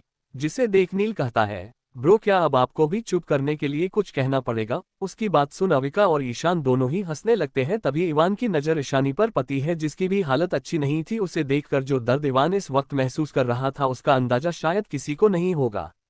ईशानी ईशान से बात कर रही नहीं, ईशान की डांट सुन रही थी। तभी उसे ऐसा लगता है कोई बारी शिद्दत से उसे देख रहा है। जब वो अपनी नज़ारे उठा के देखती है तो उसकी नज़ारे सामने खड़े इवान पर पति है। वो उसे ही देख रहा था, जिसमें उसके लिए उसे प्यार, दर्द, नाराजगी, गुस्सा सब दिख रहा था। इवान की नज़रों की तपिश को ज्यादा देर न सह पाने के कारण वो अपनी नज़रें नीची कर लेती है। तभी ईशान की आवाज आती है, तुझे समझ आ रहा है मैं क्या कह रहा हूँ? ईशानी अपना सर हाँ में हिलाते हुए कहती है, भाई इरा कहाँ है, प्लीज उसे बुलाइए। उसकी बात पर सभी ईशानी की तरफ देखने लगते हैं। मनन, करण जो उसके साथ था उसे देख कहता है, हाँ बड्डी को बुला दीजिए, मुझे उससे से मिलना है। तभी कोई वार्ड का दरवाजा खोलाता है। ये इरा ही थी। इरा एक नया नजर अपने दोस्तों को देखती है, जिसे देखते हुए उसकी आंखों से आंसू गिरने लगते हैं। तभी नील, मनन, मोना, ईशानी जल्दी से आके उसे गले लग जाती है। वो पांचों एक दूसरे के गले लगे बिना कोई आवाज किए रो रहे थे। वहां मौजूद सभी लोग जानते थे ये पांचों एक दूसरे की जान है, इसलिए किसी ने कुछ नहीं करा। थोड़ी देर बाद लगभग रात हो चुकी थी। अब हॉस्पिटल में केवल इरा और ईशान रुके हुए थे, क्योंकि और लोगों का रुकना अलाउ नहीं था। इरा बारी बारी से सभी को डिनर करा रही थी, साथ खुद भी खा रही थी। वैसे तो सबने उसे जाने के लिए कहा था, लेकिन उसे नहीं जाना था, इसलिए नहीं गई। पांचों बैठकर किसी बात पर डिस्कस कर रहे। तभी ईशान अंदर आता है, जिसे देख सभी चुप हो जाते हैं। ईशान वहां रखे कॉच पर बैठ जाता है और उन सबको आराम करने के लिए कहता है, क्योंकि जब से उन्हें होश आया था तब से एक बार भी आराम नहीं किया था, इसलिए इरा भी सबको आराम करने का कह वहीं पर रखी दूसरी कॉच पर बैठ जाती है। धीरे धीरे रात गहरी होने लगती है, जिसके साथ ही सभी गहरी नींद में चले जाते हैं। तभी ईशानी को ऐसा लगता है वो किसी के गोद में है, जिससे उसकी आंखें झट से खुल जाती है। अपने सामने इवान को देख वो बिल्कुल शॉक हो जाती है। फिर आसपास देखती है, वो अभी उस रूम में नहीं थी जिसमें वो सोई थी, बल्कि ये तो दूसरी जगह है। वो घबराते हुए इवान से कहती है, इवान ये सब क्या है, आप हमें यहाँ क्यों लेके आए हैं? लेकिन इवान कुछ कहने के बजाय ईशानी को गले लगा लेता है। उसकी पकड़ ईशान पर टाइट थी, जिससे ये साफ समझ आ रहा था वो ईशानी को लेके काफी डरा हुआ है। ईशानी अपने एक हाथ को इवान के पीठ पर रख धीरे धीरे सहलाने लगती है, जिससे इवान शांत होता है। इवान ईशानी से अलग होते हुए कहता है, डरो मत, तुम अभी भी हॉस्पिटल में हो, बस कुछ देर के लिए अलग जगह पर। वो उस टाइम मुझे तुमसे बात करने का टाइम नहीं मिला था, बस इसलिए मेरा मन बेचैन था तो तुमसे मिलने चला आया। तभी ईशानी कहती है, लेकिन बाकी सबको पता चला तो अगर भाई को वो इतना ही कह पाई थी। तभी इवान उससे नजदीक जाके उसे गालों को किस कर लेता है, जिससे ईशानी जाम सी जाती है, क्योंकि पहली बार हुआ था जब इवान ईशानी के इतने क्लोज आया था। वो कुछ कहती तभी दरवाजे के बाहर से इरा की आवाज आती है। इरा थोड़ा तेज आवाज में कहती है, इवान ब्रो, बाकी का रोमांस कल कर लीजिएगा, फिलहाल मेरी बेस्टी को भेजिए, वरना उसका भाई अगर जाग गया तो बवाल मचा देगा। जिस पर इवान वही से कहता है, भेज रहे हैं तुम्हारी दोस्त को, मुझे तो उससे एक बार मिलना था जो मिल लिए। वही ईशानी ये जानकर कि इरा को सब पता है शौक रह जाती है और फिर इवान को एक नज़र देख रूम से बाहर आ जाती है। उसके पीछे इवान भी आ जाता है। सामने इरा एक बड़ी सी स्माइल लेते हुए इवान से कहती है, अच्छा इवान ब्रो अब हम चलते हैं। कहते हुए ईशानी का हाथ पकड़ जाने लगती है। वही ईशानी इरा को देख कहती है, तुझे पता था हमारे बारे में? जिस पर इरा एक क्यूट सी स्माइल करते हुए कहती है, बेस्टी है तू मेरी, क्या मुझे पता नहीं होगा? तू इवान ब्रो को बचपन से पसंद करती है और मैंने देखा आज तुझे कैसे जब इवान ब्रो जा रहे थे तो तेरा चेहरा मुरझा गया था और फिर रात को मैंने तुम दोनों के मिलने का प्लान बनाया। उसकी बात सुन ईशानी स्माइल करने लगती है। तभी इरा ईशानी को छेड़ने के अंदाज से कहती है, वैसे मुझे ब्रो पर पूरा भरोसा है, लेकिन फिर भी क्या उन्होंने तुम्हें किस भी किया वो मैंने देखा है फिल्मों में, बस इसलिए पूछ रही। उसकी बात सुन ईशानी को इवान का अपने गाल पर किस करने याद आ जाता है, जिससे वो शर्माने लगती है। जिसे देखते हुए इरा कहती है, मतलबा मैं सही थी, ब्रो ने तुझे किस किया? जिस पर ईशानी अपनी शर्म छुपाते हुए कहती है, बस बहुत हुआ, चल अब सोना है मुझे, कहकर तेज कदमों से चली जाती है। और उसके पीछे इरा ईशानी की खुशी देख खुद से कहती है, भले ही मेरी लाइफ में ये सब ना हो, लेकिन मैं तुझसे वादा करती हूँ तेरी लाइफ में ये खुशी आके रहेगी। Chapter 47 formula. आगे एक हफ्ते बाद इरा और उसका ग्रुप लाइब्रेरी में बैठे थे। सभी काफी जोर शोर से आने वाली एग्जाम की तैयारी कर रहे थे। इन एक वीक में वो लोग अच्छी तरह से रिकवर हो गए थे, क्योंकि अब कुछ दिनों बाद एग्जाम होने वाले थे, इसलिए सभी उसी में जुटे हुए थे। मोना अपनी बुक को अपने सर पर रख कहती है, क्या यार ये पढ़ाई इतनी मुश्किल क्यों है, मैं तो बोर हो गई। उसकी बात पर अविका जो उसके बगल में बैठी थी थोड़ा तंज कसते हुए कहती है, हाँ तुम्हें तो पढ़ाई बोरिंग लगेगी, आखिर यहाँ तुम्हें हैंडसम बॉयज के साथ फ्लर्ट करने को जो नहीं मिल रहा। अविका की बात सुन मोना का मुंह बन जाता है। तभी ईशानी अविका से कहती है, ओ रियली, देखो तो कौन बोल रहा है, खुद तो अपने पार्टनर के साथ बैठी है और इस बेचारी को सुना रही है। ईशानी ने नील और अविका को एक साथ बैठा देख कहती है, जिससे अविका के गाल शर्म से लाल हो जाते हैं। वो बेचारी करती भी क्या, नील को जब से पता चला है अविका भी उससे प्यार करती है, तब से एक पल के लिए भी उसका पीछा नहीं छोड़ता। नील भी ईशानी की बात सुन कहता है, ज्यादा बोलने की जरूरत नहीं है, मुझे अच्छे से पता है तुम भी कुछ काम नहीं हो। उसका इशारा इवान की तरफ था, जिसे समझ ईशानी भी अपना सर झुका हल्का सा शर्मा जाती है। साथ ही इवान को याद कर उसके होठों पर प्यारी सी स्माइल आ जाती है। बाकी बचे इरा और मनन तो उन्हें इस तरह की बातों में कोई इंटरेस्ट नहीं था, वो दोनों शांति से अलग टेबल पर बैठे पढ़ रहे थे। वैसे भी मनन भी इरा की तरह पढ़ाई में बहुत तेज था। मोना बुक तो टेबल पर रख उन लोगों से कहती है, तुम लोगों को क्या लगता है मैं हमेशा लड़कों को तारती रहती हूँ? जिस पर सभी एक साथ हाँ में सर हिला देते हैं। तो मोना थोड़ा चिढ़ते हुए कहती है, ऐसा कुछ भी नहीं है, मैं तो बस ये देखती हूँ क्या वो लोग मेरी टाइप के हैं, आखिर मैं कब तक सिंगल रहूंगी? तुम लोग देखना, जिस दिन मुझे मेरे पसंद का लड़का मिल गया उस दिन के बाद काफी भी किसी लड़कों को गलत नजर से नहीं देखूंगी। मोना का चेहरा इस वक्त ऐसा था जैसे वो जंग पर जाने वाली है। वही उसकी बात सुन इरा जो कब से उन लोगों को इग्नोर कर रही थी वो भी हल्के से हंसने लगती है, क्योंकि फिलहाल वो लाइब्रेरी में थी तो तेज हंस नहीं सकती थी। तभी लाइब्रेरियन की एक तेज आवाज सबके कानों में पती है, क्या हो रहा है यहाँ? तुम लोग पढ़ने आते हो या बातें करने? क्या इतना भी नहीं पता लाइब्रेरी में तेज आवाज मना है? लाइब्रेरियन मोना की टेबल के पास जाके डांटती है और उन चारों को वहां से बाहर जाने को बोलती है। वो चारों सॉरी बोल के वहां से बाहर निकला जाते हैं। अब बस इरा और मनन ही बचे थे। लाइब्रेरी के बाहर जाने के बाद नील और अविका वहां से चले जाते हैं। ईशानी और मोना जानते थे भले ही ये दोनों साथ थे, लेकिन अभी उतने करीब नहीं आए हैं, इसलिए थोड़ा स्पेस देना होगा ताकि दोनों एक दूसरे को समझें। ईशानी और मोना जा रही थी, तभी उसके फोन पर एक मैसेज आता है जिसे पढ़कर वो मोना को कुछ काम का बहाना बनाकर चली जाती है। मोना अकेली भूतों की तरह भटकते हुए कॉरिडोर में चल रही थी, तभी वो किसी से टकरा जाती है, लेकिन वो गिरती उससे से पहले वो सामने वाले के कॉलर को पकड़ खुद को गिरने से बचा लेती है। तभी उसे एहसास होता है सामने खड़े शख्स का हाथ उसके कमर को पकड़े हुए है, साथ ही वो काफी करीब है उस शख्स के जिससे आज पहली बार उसकी धड़कन काफी तेजी से दौड़ रही थी। वो अपना सर उठाकर सामने देखती है तो उसे काली गहरी आंखें दिखती है जो एक तक उसे देख रहा था। तभी कोई पीछे से आके उस शख्स के कंधे पर मरते हुए कहता है, ब्रो तू यहाँ क्या कर रहा है, चल ईशान बुला रहा है। जिस पर वो शख्स यानी नवीन अर्नव को देख कहता है, कुछ नहीं आ रहा हूँ, वो तो एक छिपकली मिल गई थी। मोना नवीन के मुंह से खुद के लिए छिपकली सुन उसे धक्का देते हुए कहती है, क्या कहा तुमने छिपकली, अभी बताती हूँ ये छिपकली क्या कर सकती है। मोना नवीन को मारने के लिए अपना हाथ उठती कि उससे से पहले नवीन मोना की कलाई पकड़ अपने पास खींचकर उसके कान में कहता है, आई एम वेटिंग, मैं भी जानना चाहता हूँ आखिर ये छिपकली क्या कर सकती है। इस वक्त नवीन मोना के बहुत करीब था जिससे उसकी सांसें मोना को फील हो रही थी, जिससे न चाहते हुए भी मोना की आंखें बंद हो गई थी। तभी नवीन उसे छोड़ देता है, वो मोना को देखता है जिसकी आंखें बंद थी, जिसे देख मुस्कुराते हुए अर्नव के साथ वहां से चला जाता है। वही मोना जब उसे कुछ फील नहीं होता है तब अपनी आंखें बंद करती है, अपने सामने कुछ न पाकर इधर उधर देखती है, लेकिन अब वहां कुछ नहीं था। फिर वो वहां से चली जाती है, लेकिन अभी भी उसके जहां में नवीन घूम रहा था। अर्नव नवीन को रोकते हुए कहता है, ब्रो ये तुम ठीक नहीं कर रहे, तू जनता है न, अगर इरा को पता चला तू उसकी दोस्त को बेवकूफ बना रहा तो तुझे छोड़ेगी नहीं। नवीन अर्नव को देख फिर एक बार पीछे देखता है जहां उसे हल्की की मोना की झलक नजर आ रही थी, फिर चलते हुए कहता है, जरूरी नहीं मैं हर बार फ्लर्ट ही करूं। जिस पर अर्नव कहता है, मतलब, तो नवीन कहता है, तू समझेगा नहीं क्योंकि भले ही तू बड़ा हो गया है लेकिन ये सब तेरी समझ से परे है, तू बस पढ़ने में ध्यान दे। इतना कह वो चला जाता है। वही अर्नव उसकी बातों का मतलब ही समझने की कोशिश करने लगता है। इरा और मनन अभी भी पढ़ाई कर रहे थे, तभी इरा के फोन पर राघव का मैसेज आता है जिसे पढ़ उसके चेहरे पर एक तिरछी स्माइल आ जाती है। वो मन में कहती है, आखिर कब तक मुझसे बचोगे, बहुत जल्द सामने आओगे, आखिर तुम्हें जो चाहिए वो तो मैं ही दे सकती हूँ। इरा ने इस एक हफ्ते में काफी काम किया था, उसने उन सारे लोगों से जानकारी इकट्ठा की थी जो उसके डैड को अच्छी तरह से जानते थे, जैसे नीलेश जी, देव जी, साथ ही उसके दोस्त के पेरेंट्स और भी कुछ ऐसे लोग जो हमेशा से अभीक जी के वफादार लोग, जिससे उसे पता चला कि लगभग 21 साल पहले जब उसके डैड ब्राजील गए थे अपने बिजनेस के सिलसिले में, तभी अभिक जी को पता चलता है इधर के कुछ बिजनेसमैन ने मिलकर कुछ ऐसे साइंटिस्ट को ढूंढा है जो कुछ ऐसा बना रहे हैं जिसमें कुछ ऐसा है जिसे पाकर लोग अपने आप को वक्त के साथ आने वाली बुढ़ापे को रोक सकते हैं। लेकिन इसे बनाना आसान नहीं है क्योंकि इसे बनाने के लिए कुछ खास लोगों का डीएनए चाहिए, इसलिए उन्होंने बहुत से लोगों को पकड़ रखा ताकि उन पर टेस्ट कर सके। उनमें से एक ब्राजील के कंपनी का मैनेजर है, साथ ही यहाँ के कुछ एम्प्लॉय हैं जिसे बचाने के लिए वो अपनी पूरी ताकत लगा देते हैं और उन्हें बचा भी लेते हैं। तभी उन्हें वो फॉर्मूला मिल जाता है जिससे वो दवाई बनाई जा सकती थी, जिसे वो अपने साथ इंडिया ले जाते हैं। इरा को इंतहा ही पता चला था, उसके बाद कुछ नहीं, वो फॉर्मूला कहाँ है या फिर है भी या नहीं ये भी उसे नहीं पता था।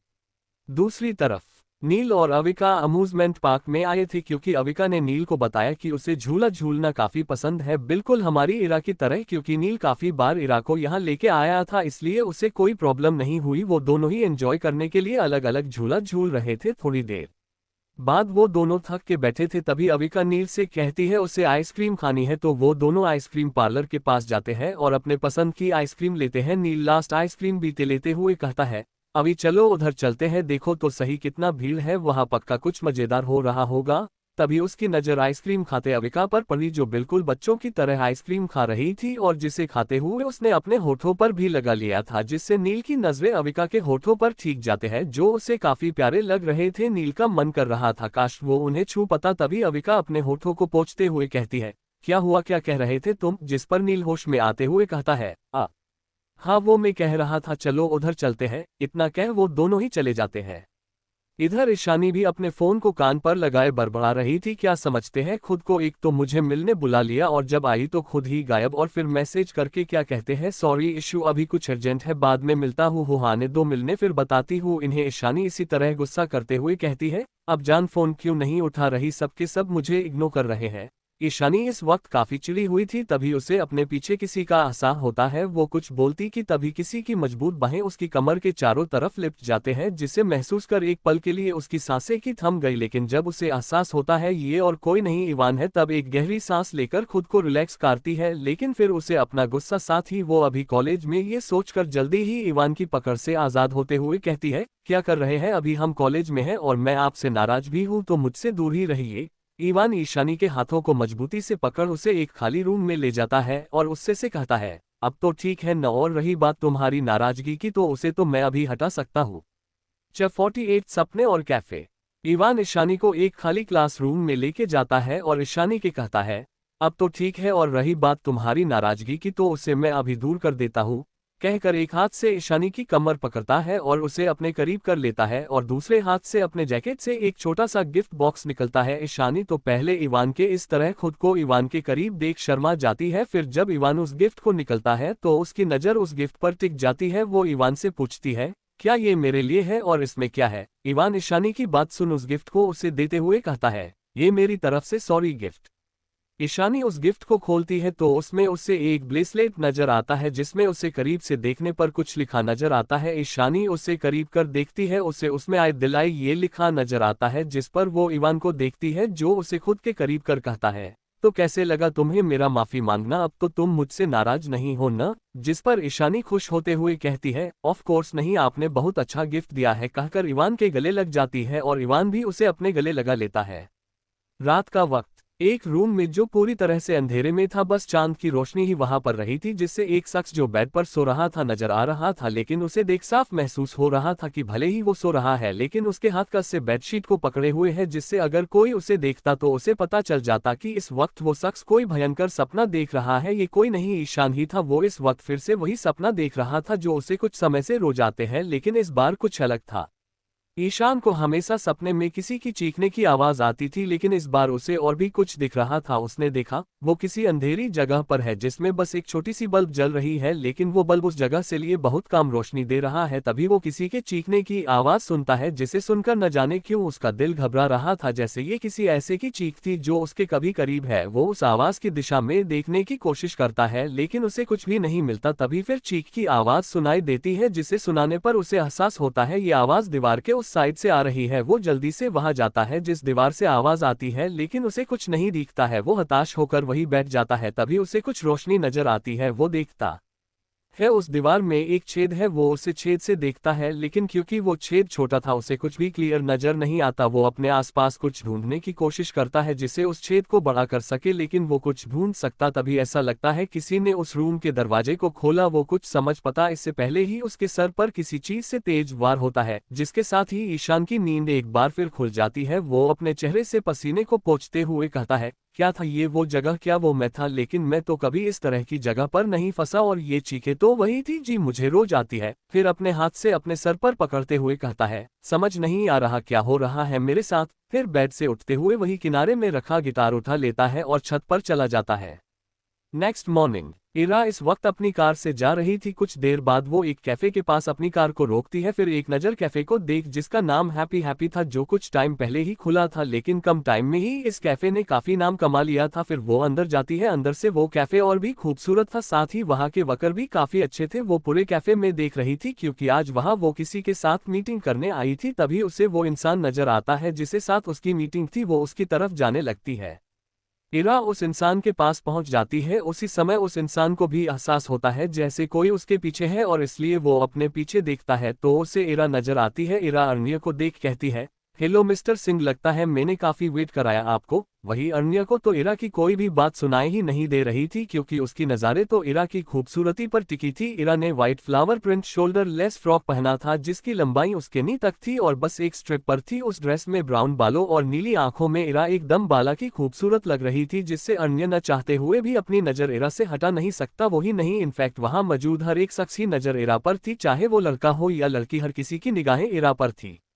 इरा जब देखती है अर्नियो उसे कोई रिप्लाई नहीं कर रहा है तो वो उसके सामने चुटकी बजती है, जिससे आखिरकार अर्नियो होश में आता है। वो इरा को सॉरी कहते हुए उसके लिए एक चेयर पुल करता है और इरा की बैठने को कहता है। इरा तो अर्नियो का अजीब बिहेवियर देख उसे अजीब लगता है, लेकिन फिर ज्यादा माइंड न करते हुए बैठ जाती है। इरा के बैठने पर अर्नियो उससे कहता है, मिस मल्लिक क्या लेंगी आप? जिस पर इरा मेनू देखते हुए कहती है ब्लैक कॉफी। तो अर्नियो वेटर को एक ब्लैक कॉफी लाने को कहता है और इरा से फिर कहता है, मुझे लगा नहीं था आप आएंगी। तो इरा बस हल्की सी स्माइल करते हुए कहती है, आपके साथ काम करना सच में अच्छा अनुभव होगा, साथ ही हमारा सपना भी पूरा हो सकता है। अर्निया इरा की बात सुन अपने मन में कहता है, सच में सपना तो मेरा भी पूरा होगा। अब तक वेटर कॉफी लेके आ गया था। वो लोग इसी तरह बातें कर रहे थे क्योंकि अब फिनिक्स ग्रुप अर्निया के एंटरटेनमेंट कंपनी के साथ जुड़ने वाली थी, जिसके लिए आज अर्निया और इरा मीटिंग कर रहे थे।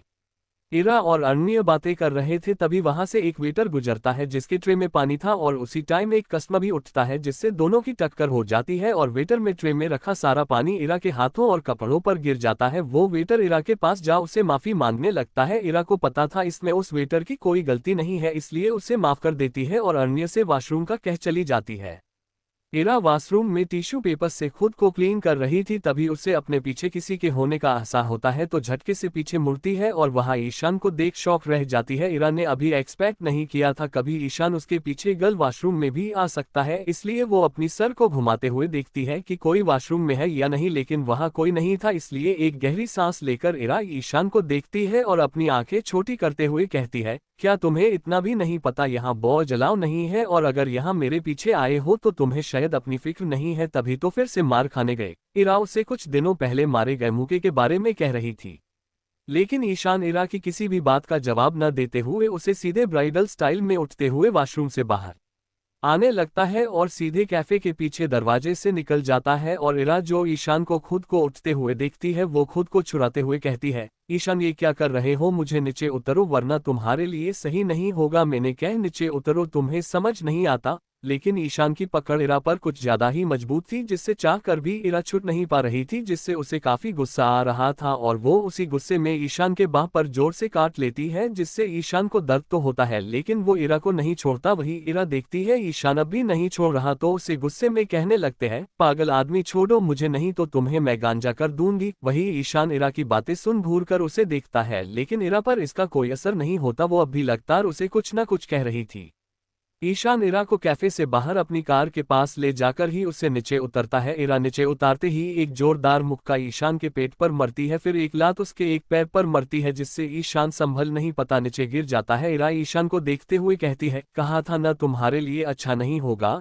इरा फिर से ईशान को मारने वाली थी, तभी ईशान फुर्ती से उठते हुए इरा के पैरों को ब्लॉक कर देता है, लेकिन तभी इरा अपने हाथ का इस्तेमाल करते हुए ईशान के चेहरे पर मरती है, जिससे उसकी पकड़ इरा पर ढीली हो जाती है। ईशान दर्द से करते हुए कहता है, क्या पागल हो गई हो? मेरे चेहरे पर क्यों मार रही हो? अगर मेरी हैंडसमनेस खत्म हो गई तो हमारे बच्चे अच्छे नहीं दिखेंगे। इरा को ईशान इतना मार खाने के बाद भी बकवास करते हुए देखती है तो उसका गुस्सा और भी हाई हो जाता है। वो बिना सोचे एक और मुक्का उसे मार देती है, लेकिन इस बार उसे मार पाती ईशान इरा के हाथों को पकड़ लेता है और उसी हाथ को खींचते हुए कहता है, बेबी डॉल बहुत मार खाली अब और नहीं, और रही बात यहाँ लाने की तो उसकी वजह बहुत सारी है, लेकिन उससे पहले ये बताओ तुम उस अर्निया के साथ क्या कर रही थी? और तुम्हें पता है उस कैफे में हर किसी की नजर तुम पे थी, जो मुझे बिल्कुल पसंद नहीं आया। मन तो कर रहा था सबके आंखें निकल दूं। ईशान कुछ और कहता उससे पहले ही इरा उसे धक्का देकर खुद से दूर करती है और बिल्कुल ही रूखे शब्द में कहती है, मिस्टर ईशान मल्होत्रा तुम कोई नहीं होते मुझे ये बताने वाले कि मुझे क्या करना है क्या नहीं, और नहीं तुम्हें मैंने इजाजत दी है मेरे करीब आने का, लेकिन फिर भी तुमने इस तरह की हरकत करने की कोशिश की है जिसका हर्जाना तो तुम्हें भुगतना ही पड़ेगा।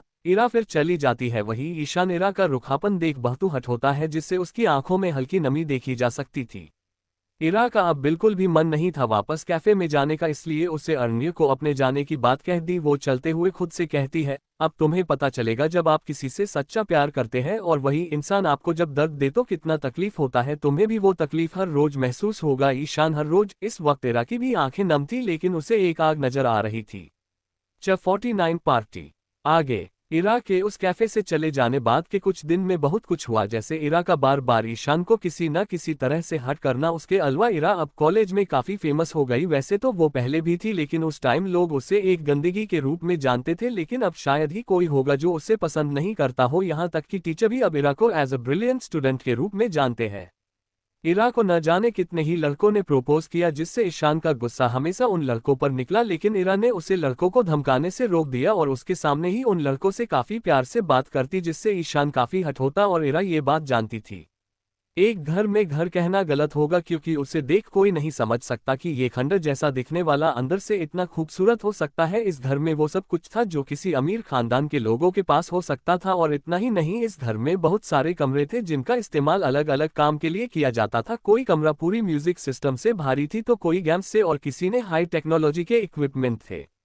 वहीं उसी घर के हॉल में इस वक्त मून ग्रुप खड़े किसी बात पर डिस्कशन कर रहे थे। ये उनका सीक्रेट हाउस था जहां वो अपनी सीक्रेट मीटिंग करते हैं। ईशानी कहती है, ऐसे अचानक उन्होंने पार्टी क्यों रखी? जिस पर नील कहता है, पता नहीं, शायद कुछ इम्पोर्टेंट हो। तभी इरा कहती है, यहाँ बहस करने से अच्छा हम वहां जाए तो बेहतर होगा। मनन इरा को देख अपने मन में कहता है, लगता है बड्डी को कुछ पता है तभी इतनी शांत है। वही मोना को फिलहाल इन सब की नहीं पड़ी थी। वो पांचों ही उस आलीशान घर से बाहर आते हैं। पांचों ने व्हाइट शर्ट ब्लैक पेंट के साथ long jacket with face mask, जिसमें बस उनके होंठ ही दिख रहे थे। उन सभी के ड्रेस पर मून ग्रुप का लोगो लगा था। वो पांचों जैसे ही बाहर आते हैं, उनके गॉड वहां उनके लिए कार लेके आ जाते हैं। सभी गॉड और सभी कार भी मून ग्रुप का लोगो लगा था। पांचों ही उन कारों में बैठ जाते हैं। फिर बॉडी गार्ड के बैठते ही वो सभी वहां से चल पड़ते हैं। ये पार्टी विंड कंपनी जिसके अंदर इरा काम करती है उन्हीं की तरफ से था। यहाँ पर खास तौर पर उन ग्रुप को बुलाया गया था जिनकी परफॉर्मेंस सबसे अच्छी है। कुछ देर बाद मून ग्रुप की कार एक जगह जाके रुकती है। बाहर से देखने पर कोई नहीं कह सकता यहाँ कोई पार्टी रखी गई है, क्योंकि आसपास बस खाली प्लॉट था और कुछ नहीं। इरा अपने फोन में कुछ करती है, जिसे कुछ मिनट बाद ही काफी सारे लोग नजर आने लगते हैं। वो उन बॉडीगार्ड को अपने पीछे आने को कहते हैं। थोड़ी ही देर में वो लोग एक पार्किंग एरिया में थे। कुछ लोग उन कारों को पार्क करने चले जाते हैं और कुछ लोग इरा और उसके दोस्तों को पार्टी एरिया में ले जाते हैं, जिनके पीछे मून ग्रुप के साथ उनके बॉडीगार्ड भी जा रहे थे। और कुछ टाइम में वो ठीक पार्टी के मेन एरिया में पहुंच जाते हैं, जहां बस ग्रुप मेंबर को जाने की परमिशन थी, इसलिए बॉडीगार्ड वहीं रुक जाते हैं। वो पांचों अंदर चले जाते हैं। पार्टी बहुत ही शानदार थी। कोई भी कह सकता है उस पार्टी को ऑर्गेनाइज करने में बहुत पैसे खर्च किए गए हैं। तभी मून ग्रुप उस पार्टी में कदम रखती है। वहां मौजूद सभी लोग उन्हें देखने लगते हैं। उन सब में एक बात कॉमन थी कि सभी के फेस पर मास्क थे, और जैसे ही वहां मौजूद लोग मून ग्रुप के लोगों को देखती है वो पहचान जाते हैं ये कौन है, जिसके साथ ही सभी अपना सर झुका के उन्हें ग्रीट करते हैं। लेकिन वो पांचों इन पर कोई ध्यान नहीं देते। वो सामने देख रहे थे जहाँ एकमात्र उनका चीफ ही बिना सर झुकाए खड़ा था। एक्चुअली उस कंपनी का एक रूल था, जो भी ग्रुप अपने पोटेंशियल के दम पर हाई रैंक करती है उन्हें वहां पर ऊंचा दर्जा दिया जाता है, और जितनी भी लोएस्ट रैंक के ग्रुप है उन्हें अपने से ऊपर लेवल के ग्रुप को रेस्पेक्ट देनी होगी। क्योंकि मून ग्रुप काफी ऊंची रैंक पर थी, इसलिए सभी उन्हें ग्रीट कर रहे थे। भले ही उनको बदले में ग्रीट ना करे, कोई भी शिकायत नहीं कर सकता। वो पांचों सीधे चीफ के पास जाते हैं और इस बार वो पांचों झुककर उन्हें ग्रीट करते हैं, क्योंकि चीफ इस कंपनी के ओनर के बाद आते हैं। चीफ भी उन्हें ग्रीट करते हैं। इरा पार्टी को देखते हुए कहती है, क्या बात है चीफ, लगता है आपका डाइवोर्स हो गया इसलिए पार्टी दे रहे हैं। इरा की बात सुन ईशानी, मोना, नील और मनन अपना सर झुकाकर हंसने लगते हैं, क्योंकि वो जानते थे चीफ की बड़ी मुश्किल से अपने प्यार से शादी हुई है और यहाँ इरा उनका सीधा डाइवोर्स करवा दी। वही चीफ भी इरा की बात सुन चिढ़ जाते हैं, इसलिए इरा से कहते हैं, तुम्हें ज्यादा बोलने की जरूरत नहीं है, बहुत जल्द पता चल जाएगा क्यों पार्टी रखी गई है। तभी एक बार फिर कोई पार्टी में आता है। सभी देखते हैं 5 लोग फुल ब्लैक आउटफिट में आ रहे हैं, और उनके आउटफिट पे लगे लोगों को देख सब जल्दी से अपना सर झुका लेते हैं। साथ ही कुछ लोग तो घबरा भी रहे थे, क्योंकि जो आ रहा था वो खुद किंग था। किंग ठीक चीफ और इरा के सामने रुकता है, क्योंकि मून ग्रुप भी उन्हीं के बराबर थी, इसलिए उन्हें किंग को ग्रीट करने की जरूरत नहीं थी। इरा और किंग दोनों ही एक दूसरे को देख रहे थे, क्योंकि उनका आमना सामना ज्यादा बार नहीं हुआ था, इसलिए वो ज्यादा एक दूसरे के बारे में नहीं जानते थे। इरा किंग को देख कुछ सोचने लगती है। तभी चीफ सभी को कहीं आने के लिए कहते हैं, जिस पर इरा का ध्यान हटता है और वो भी सभी के साथ चीफ के पीछे चलने लगती है।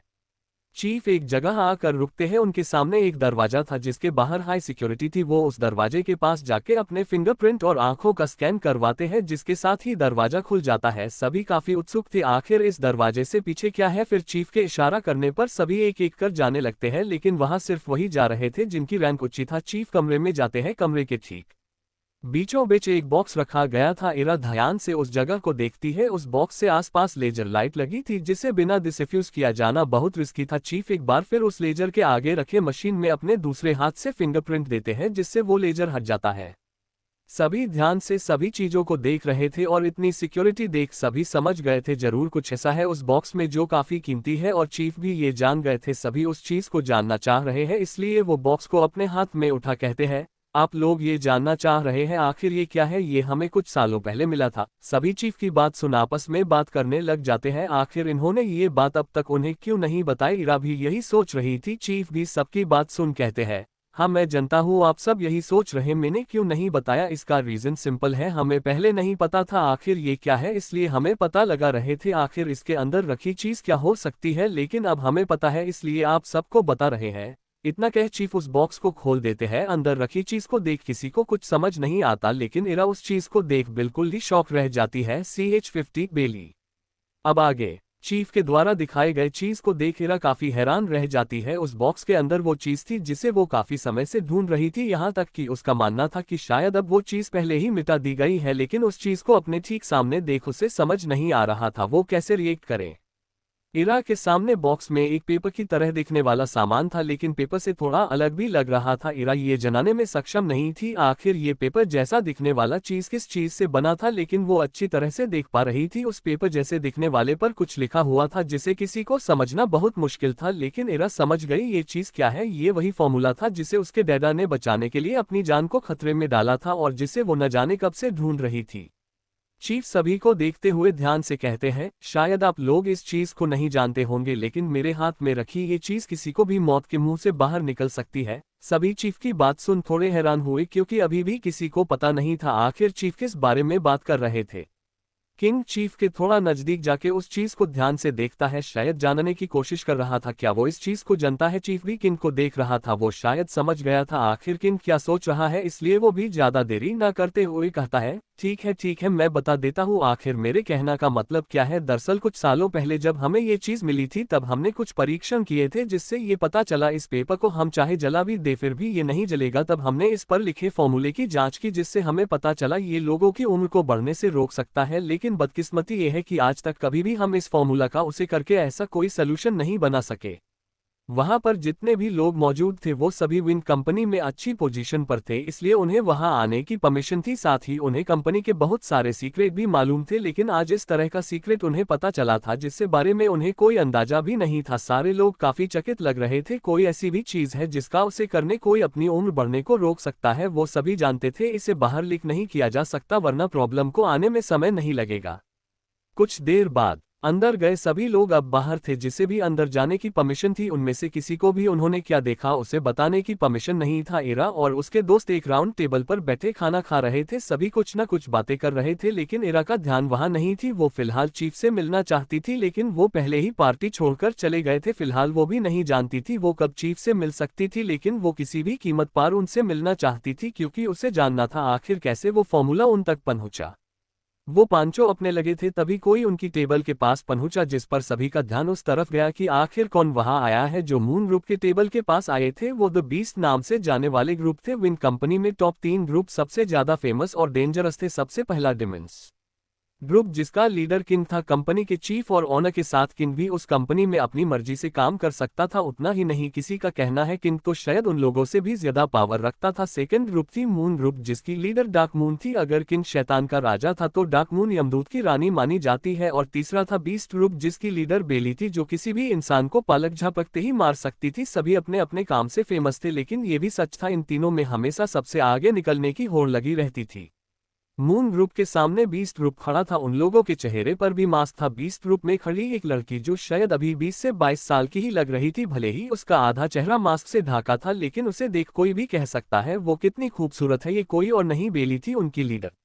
बीस्ट ग्रुप को देख मून ग्रुप के सभी मेंबर खड़े हो जाते हैं क्योंकि उनको पता था अब शायद यहाँ महाभारत शुरू हो सकता है, क्योंकि वो दोनों ही एक दूसरे को पसंद नहीं करते थे। इतना ही नहीं, वहाँ मौजूद सभी ग्रुप के मेंबर की नजरें उनकी तरफ ही देख रही थी। आखिर उन्हें भी उनके दुश्मनी के बारे में पता था। इरा अभी ठीक सामने बेली को देख रही थी, लेकिन उसका चेहरा बिल्कुल ही एक्सप्रेशन लेस था। उसे देख पता ही नहीं चला कि वो क्या सोच रही है। वही बेली भी इरा को देख रही थी, लेकिन उसका चेहरा अभी मासूम बच्ची की तरफ लग रहा था जिसे दुनियादारी की कोई समझ नहीं थी। लेकिन सच्चाई तो सभी जानते थे, सामने खड़ी मासूम सी दिखने वाली लड़की किसी को मारने में 1 मिनट भी नहीं लगती।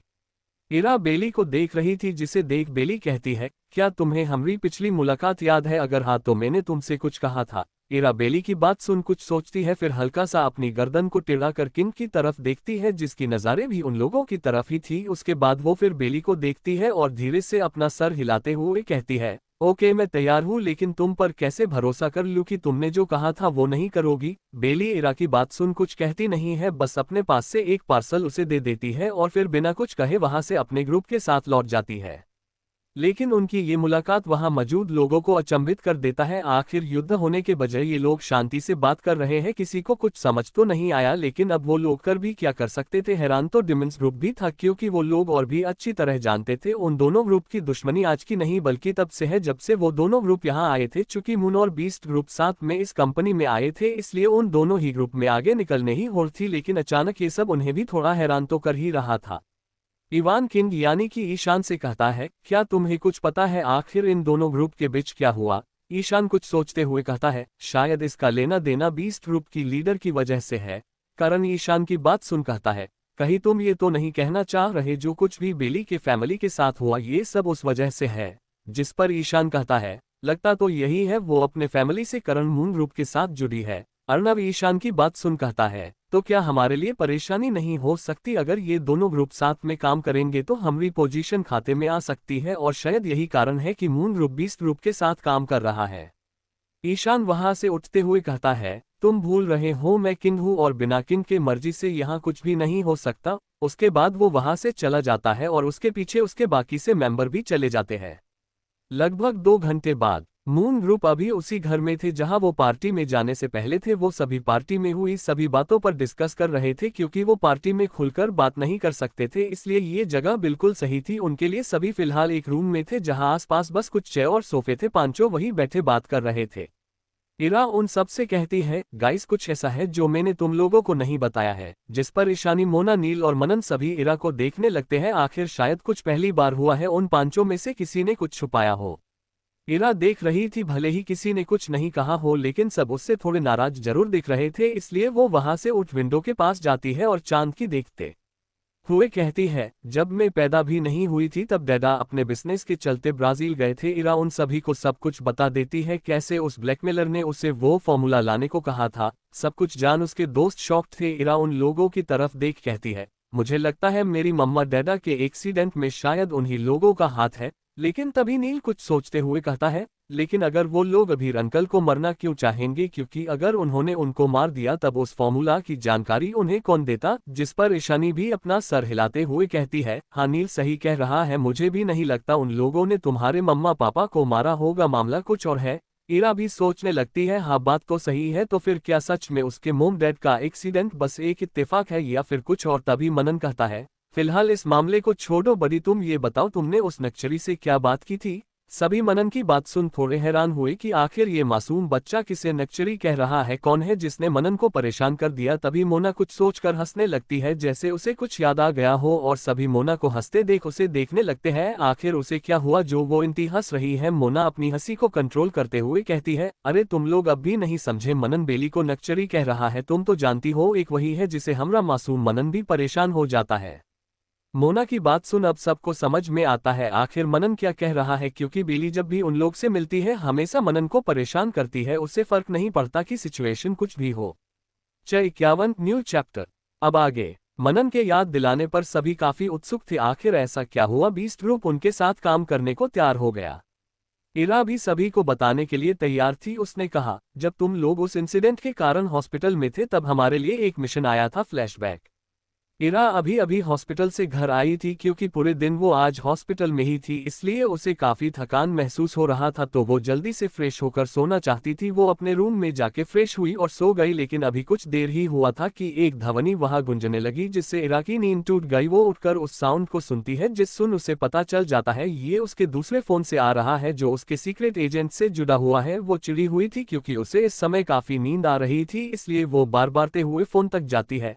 आह, ये सब काम ईशानी को ही सूट करता है। अगर मुझे वो ब्लैकमेलर मिल जाए, गॉड प्रॉमिस उसे आधी रात को बिजली के खंभे से लटका दूंगी। वो फोन को उठा देखती है जिसमें एक मैसेज था, जिसे पढ़ वो अपने मन में कहती है, इस टाइम मिशन क्या चीफ को नहीं पता, मेरी टीम इस वक्त घायल है, लगता है कुछ इंपॉर्टेंट है, चल इरा नींद को छोड़ काम पर ध्यान दे वरना पैसे नहीं मिलेंगे। इरा खाली सड़कों पर अपनी बाइक दौड़ा रही थी, जिसे वो कुछ देर बाद एक मॉल के बाहर रोकती है। वो लगभग रात के 11 बजे भी काफी चहल पहल में थी, क्योंकि कहा जाता है मुंबई में कभी रात नहीं होती। इरा बाइक पार्क कर अंदर जाती है। ग्राउंड फ्लोर के अंदर जाने के बाद वो हर जगह ध्यान से देख रही थी। फिर वो लिफ्ट के पास जाती है, एक बार फिर अपने आसपास देखकर अपना मूनरूफ वाला मास्क निकलकर पहन लेती है और लिफ्ट में चली जाती है। वो सीधे टॉप फ्लो का बटन प्रेस करती है। कुछ देर बाद लिफ्ट टॉप फ्लो पर पहुंच जाती है, जिसके साथ ही इरा भी लिफ्ट से निकल जाती है, लेकिन वो सीधे आगे जाने के बजाय पास के एक रूम में चली जाती है। वो की खुला हुआ था। वो अंदर जाके पहले देखती है कि कोई रूम में है या नहीं, और ये कंफर्म करने के बाद कोई नहीं है, वो बालकनी के साइड जाती है। वो देखती है अगले रूम की बालकनी इस वाले बालकनी से कुछ ही दूरी पर है। वो जिस बालकनी पर खड़ी थी वहां से बगल वाले बालकनी में छलांग लगा के चली जाती है, लेकिन वो बालकनी पूरी तरह से बंद था, साथ में अंदर से पर्दे भी लगे थे, क्योंकि सारे रूम साउंड प्रूफ थे, इसलिए न तो उसे कुछ दिख रहा था न ही कुछ सुनाई दे रहा था। इसलिए इरा अपने जैकेट के अंदर से साइलेंसर वाली गन निकल के सीधे उस दरवाजे पर चला देती है और बिना देर किए अंदर चली जाती है, लेकिन अंदर उसे कुछ दिख ही नहीं रहा था। पूरा रूम अंधेरे में डूबा हुआ था और क्योंकि रात का समय था, चांद भी नहीं निकला था, इसलिए कुछ भी देखना संभव नहीं था। लेकिन इरा थोड़ी कंफ्यूज थी, क्योंकि उसे ऐसा बिल्कुल महसूस नहीं हो रहा था कि कोई उस पर अटैक करेगा। तभी एकदम से लाइट आ जाती है, जिससे एक मिनट के लिए इरा की आंखें बंद हो जाती है। इरा के आंखें खोलने पर उसे अपने आसपास कुछ नहीं दिखता, जिससे उसकी आंखें छोटी हो जाती है। वो समझ जाती है किसी ने उसे बेवकूफ बनाया है। तभी उसका ध्यान बाथरूम के दरवाजे से टेक लगाकर खड़ी बेली पर जाता है, जिसके चेहरे पर भी मास्क था। हालांकि इरा उसे देखते ही पहचान गई, इसलिए वो गुस्से से कहती है, ओ तो वो तुम हो जिसने मुझे यहाँ मिशन का बहाना बनाकर बुलाया। क्या मैं जान सकती हूँ आखिर तुम्हें मेरी इतनी याद क्यों आ रही थी, वो भी इतनी रात को, और क्या हम कंप्यूटर नहीं है? इरा को वाकई काफी गुस्सा आ रहा था। एक तो उसकी नींद खराब कर दी, वो भी उस इंसान ने जिससे उसे काफी चिढ़ थी। बेली इरा की बात सुन रही थी, लेकिन कुछ बोल नहीं रही थी, क्योंकि जो वो कहने वाली थी उसे कैसे कहे ये वो नहीं जानती थी, लेकिन फिर भी वो बोलने का फैसला करती है। बेली कहती है, सुनो, पहली मेरी बात सुन लो फिर कुछ कहना। जिस पर इरा भी शांत होकर वही बेड पर बैठ जाती है, जिसे देख बेली भी वहां रखे सोफे पर बैठते हुए कहती है, जो मैं तुमसे कहने वाली हूँ शायद तुम मुझ पर भरोसा नहीं करोगी, लेकिन मैं जो भी कहूंगी वो सब कुछ सच होगा। तुम्हें तो पता ही होगा मैं अपने मिशन के कारण आउट ऑफ कंट्री गई थी, लेकिन जब मैं वापस आई तो मुझे पता चला किसी ने मेरी पूरी फैमिली को मार दिया सिवाय मेरी बहन और भाई के। लेकिन वो कहाँ है मुझे मालूम नहीं, लेकिन किसने ये काम किया ये मुझे पता है। मैं बस चाहती हूँ तुम मेरी मदद करो, मेरे सिबलिंग्स को बचाने में, साथ ही उस इंसान को मारने में भी। अगर तुम मेरी मदद करती हो तो मैं भी तुम्हारी पूरी मदद करूंगी। इरा बेली की बात सुन कोई रिएक्ट नहीं करती है, जैसे उसे बेली की बातों से कोई मतलब ही नहीं था, जिससे बेली भी समझ जाती है। इसलिए एक बार फिर से कोशिश करते हुए कहती है, डार्क मून तुम भी जानती हो अगर तुम्हें किसी चीज का पता लगाने में कोई सबसे अच्छी तरह तुम्हारी मदद कर सकता है वो सिर्फ मैं हूँ। और इतना ही नहीं, अगर इसमें तुमने मेरी मदद की तो हमारे बीच की दुश्मनी को भूल जाऊंगी, हम एक साथ मिलकर कई काम कर सकते हैं। इरा बेली की बात सुन कहती है, मैं ही क्यों, तुम किसी और की भी मदद ले सकती हो, फिर भी मेरी ही मदद क्यों ले रही हो? जिस पर बेली कहती है, हाँ मैं किसी और से मदद ले सकती हूँ, लेकिन तुम भी जानती हो जिसे मैं खत्म करने में सक्षम नहीं हूँ, कोई और भी मेरी मदद नहीं कर सकता है सिवाय तुम्हारे और डिमंस ग्रुप के अलावा, और मुझे पता है कि मेरी मदद शायद ही करें। इरा बेली की बात सुन अपना सर हिलती है, क्योंकि वो सही कह रही थी, वो भी यही सोच रही थी, लेकिन अभी भी उसे उस पर भरोसा नहीं कर पा रही थी। इसलिए वो बेली से कहती है, चलो मान लो मैंने तुम्हारी मदद कर दी, लेकिन इस बात की क्या गारंटी है तुम भी मेरी मदद करोगी? बेली शायद इरा के इसी बात का जवाब कर रही थी, इसलिए वो इरा से कहती है, मैंने सुना है तुम्हारी टीम मेंबर पर किसी ने अटैक किया है और तुम इसका पता लगाने की कोशिश कर रही हो, क्या हो अगर मैं तुम्हारी इसमें मदद करूं? इरा बेली की बात सुन कहती है, क्या ये सब तुम्हें चीफ ने बताया है और तुमने मुझे यहाँ बुलाने के लिए चीफ का इस्तेमाल किया? जिस पर बेली बस एक स्माइल पास करती है। इरा जानती थी बेली अगर सबसे अच्छी किसी चीज में है वो है किसी चीज की जानकारी निकलना, और ये भी एक कारण है जिससे उसका ग्रुप टॉप 3 में शामिल हुआ। लेकिन वो हाँ करने से पहले बेली से एक चीज पूछती है, ये तो जाहिर है मैं तुम्हारी मदद तभी करूंगी जब तुम मेरी मदद करोगी, लेकिन क्या इतने दिन में तुम्हारे सिबलिंग्स के साथ कुछ प्रॉब्लम नहीं होंगी? बेली उठ खड़ी हो कहती है, नहीं वो उन्हें कुछ नहीं करेंगे, क्योंकि जिस कारण से उन्होंने मेरे भाई बहन को किडनैप किया है उसके लिए उन्हें जिंदा रखना होगा। अब इरा कुछ नहीं पूछती है, बस अपना सर हिलाकर बेली को जवाब देती है। अपने दोस्तों को सब कुछ बताने के बाद इरा उस पार्सल को देखती है जिसे बेली ने दिया था। वो नहीं जानती थी आखिर उसमें क्या है, लेकिन जो भी है वो उस चीज से ब्लैकमेलर के बहुत नजदीक पहुंच जाएगी। अगले दिन, क्योंकि बेली ने अपना प्रॉमिस निभाया था तो अब इरा का फर्ज था अपने वादे को निभाने का, जिसके लिए उसे बेली के साथ कुछ दिनों के लिए आउट ऑफ कंट्री जाना था। क्योंकि वो अकेले जा रही थी इसलिए कंपनी का काम ईशानी को दे दिया था। वो इस वक्त एयरपोर्ट पर खड़ी बेली का वेट कर रही थी, तभी बेली आती है जिसके साथ ही दोनों फ्लाइट में बैठकर चली जाती है। 52 कबीर का डाइवोर्स पेपर फाड़ना। इरा इस वक्त बेली के साथ इटली गई थी जहां वो बेली के सिबलिंग्स को बचाने वाली थी। दूसरी तरफ कृष्णा कुछ दिनों से अपने वक्त की वजह से काफी बिजी थी। आज जाके उसे 2 दिनों की छुट्टी मिली थी। वो अभी अपने रूम में अपना और कबीर का डाइवोर्स पेपर लेके बैठी थी, जिसमें उसके तो सिग्नेचर थे लेकिन कबीर के नहीं थे। वो कुछ सोचते हुए पेपर तो टेबल पर रख बाथरूम चली जाती है। कुछ देर में वो तैयार होकर उन पेपर को लेके आहूजा हाउस के लिए निकल जाती है। आहूजा हाउस में वैसे तो मुंबई में शायद ही काफी ज्यादा ठंड और गर्मी का सामना करना पड़ता है, लेकिन फिलहाल अक्टूबर का महीना होने के कारण हल्की सी ठंड थी। इसलिए नूतन जी कृति जी के साथ नीलम जी, नूतन जी की बहन, बाहर गार्डन में बैठी धूप सेक रही थी। वो तीनों ही बातें कर रही थी, लेकिन सच कहा जाए तो बोल तो बस नीलम जी रही थी। उनके साथ कृति जी थोड़ा बहुत साथ दे रही थी, लेकिन नूतन जी बस वहां बैठी किसी सोच में गुम थी। साथ ही उनके चेहरे को देख साफ पता चल रहा था कि वो कई दिनों से न तो सही से सोए हैं न ही खाने पीने का ध्यान रखा है। चेहरे बिल्कुल ही फीका नजर आ रहा था। तभी उनका ध्यान नीलम जी की बातों से वापस आता है, जो उनसे कह रही थी, दीदी माना कि कायू की गलती थी लेकिन है तो हमारी ही बच्ची, अब तो उसे माफ कर दीजिए, हम मिलकर समझाएंगे उसे, वो पूरे मल्लिक फैमिली से माफी मांगेंगी। नूतन जी, नीलम जी बात सुन उनकी आंखें नाम हो जाती है। थी तो एक माँ ही, लेकिन वो भी जानती थी क्यारा द्वारा की गई गलती नहीं बल्कि गुनाह के सामान था। इसलिए अपने जज्बातों को समय संभालते हुए कहती है, नीलम तुम्हें क्या लगता है मुझे दर्द और तकलीफ नहीं होती? अरे मैं तो माँ हूँ, उसकी कैसे तकलीफ नहीं होगा, लेकिन उसने जो किया उसकी माफी नहीं है। वो अपने जलन और गुस्से ने इतनी अंधी हो गई, सही और गलत का मतलब ही भूल गई। हाँ मानते हैं जो कुछ भी बचपन में उसके साथ हुआ गलत हुआ, लेकिन इसमें इरा की क्या गलती थी? उसकी वजह से इरा की कितनी तकलीफ हुई तुम इसका अंदाजा भी नहीं लगा सकती। मैंने आशा से किया वादा तोड़ दिया, इसलिए जितनी गलत क्यारा की थी उससे कहीं ज्यादा गलती मेरी है, जो मैं ये नहीं समझ पाए कौन सही है कौन गलत। इतने दिनों इन्हीं बातों को सोच सोचकर उन्होंने खुद तो काफी तकलीफ पहुंचाया था। नीलम जी नूतन जी की बात सुन थोड़ा सा चिढ़ते हुए कहती है, क्या दीदी आप भी? अरे आप तो यहाँ उस आशा की बेटी के खातिर अपनी बेटी को माफ नहीं कर रही, साथ में खुद का भी ध्यान नहीं रख रही। लेकिन उसने क्या किया? अरे ढंग से बात तक नहीं करती। कोई और कुछ कहता तभी वहां कृष्णा आ गई।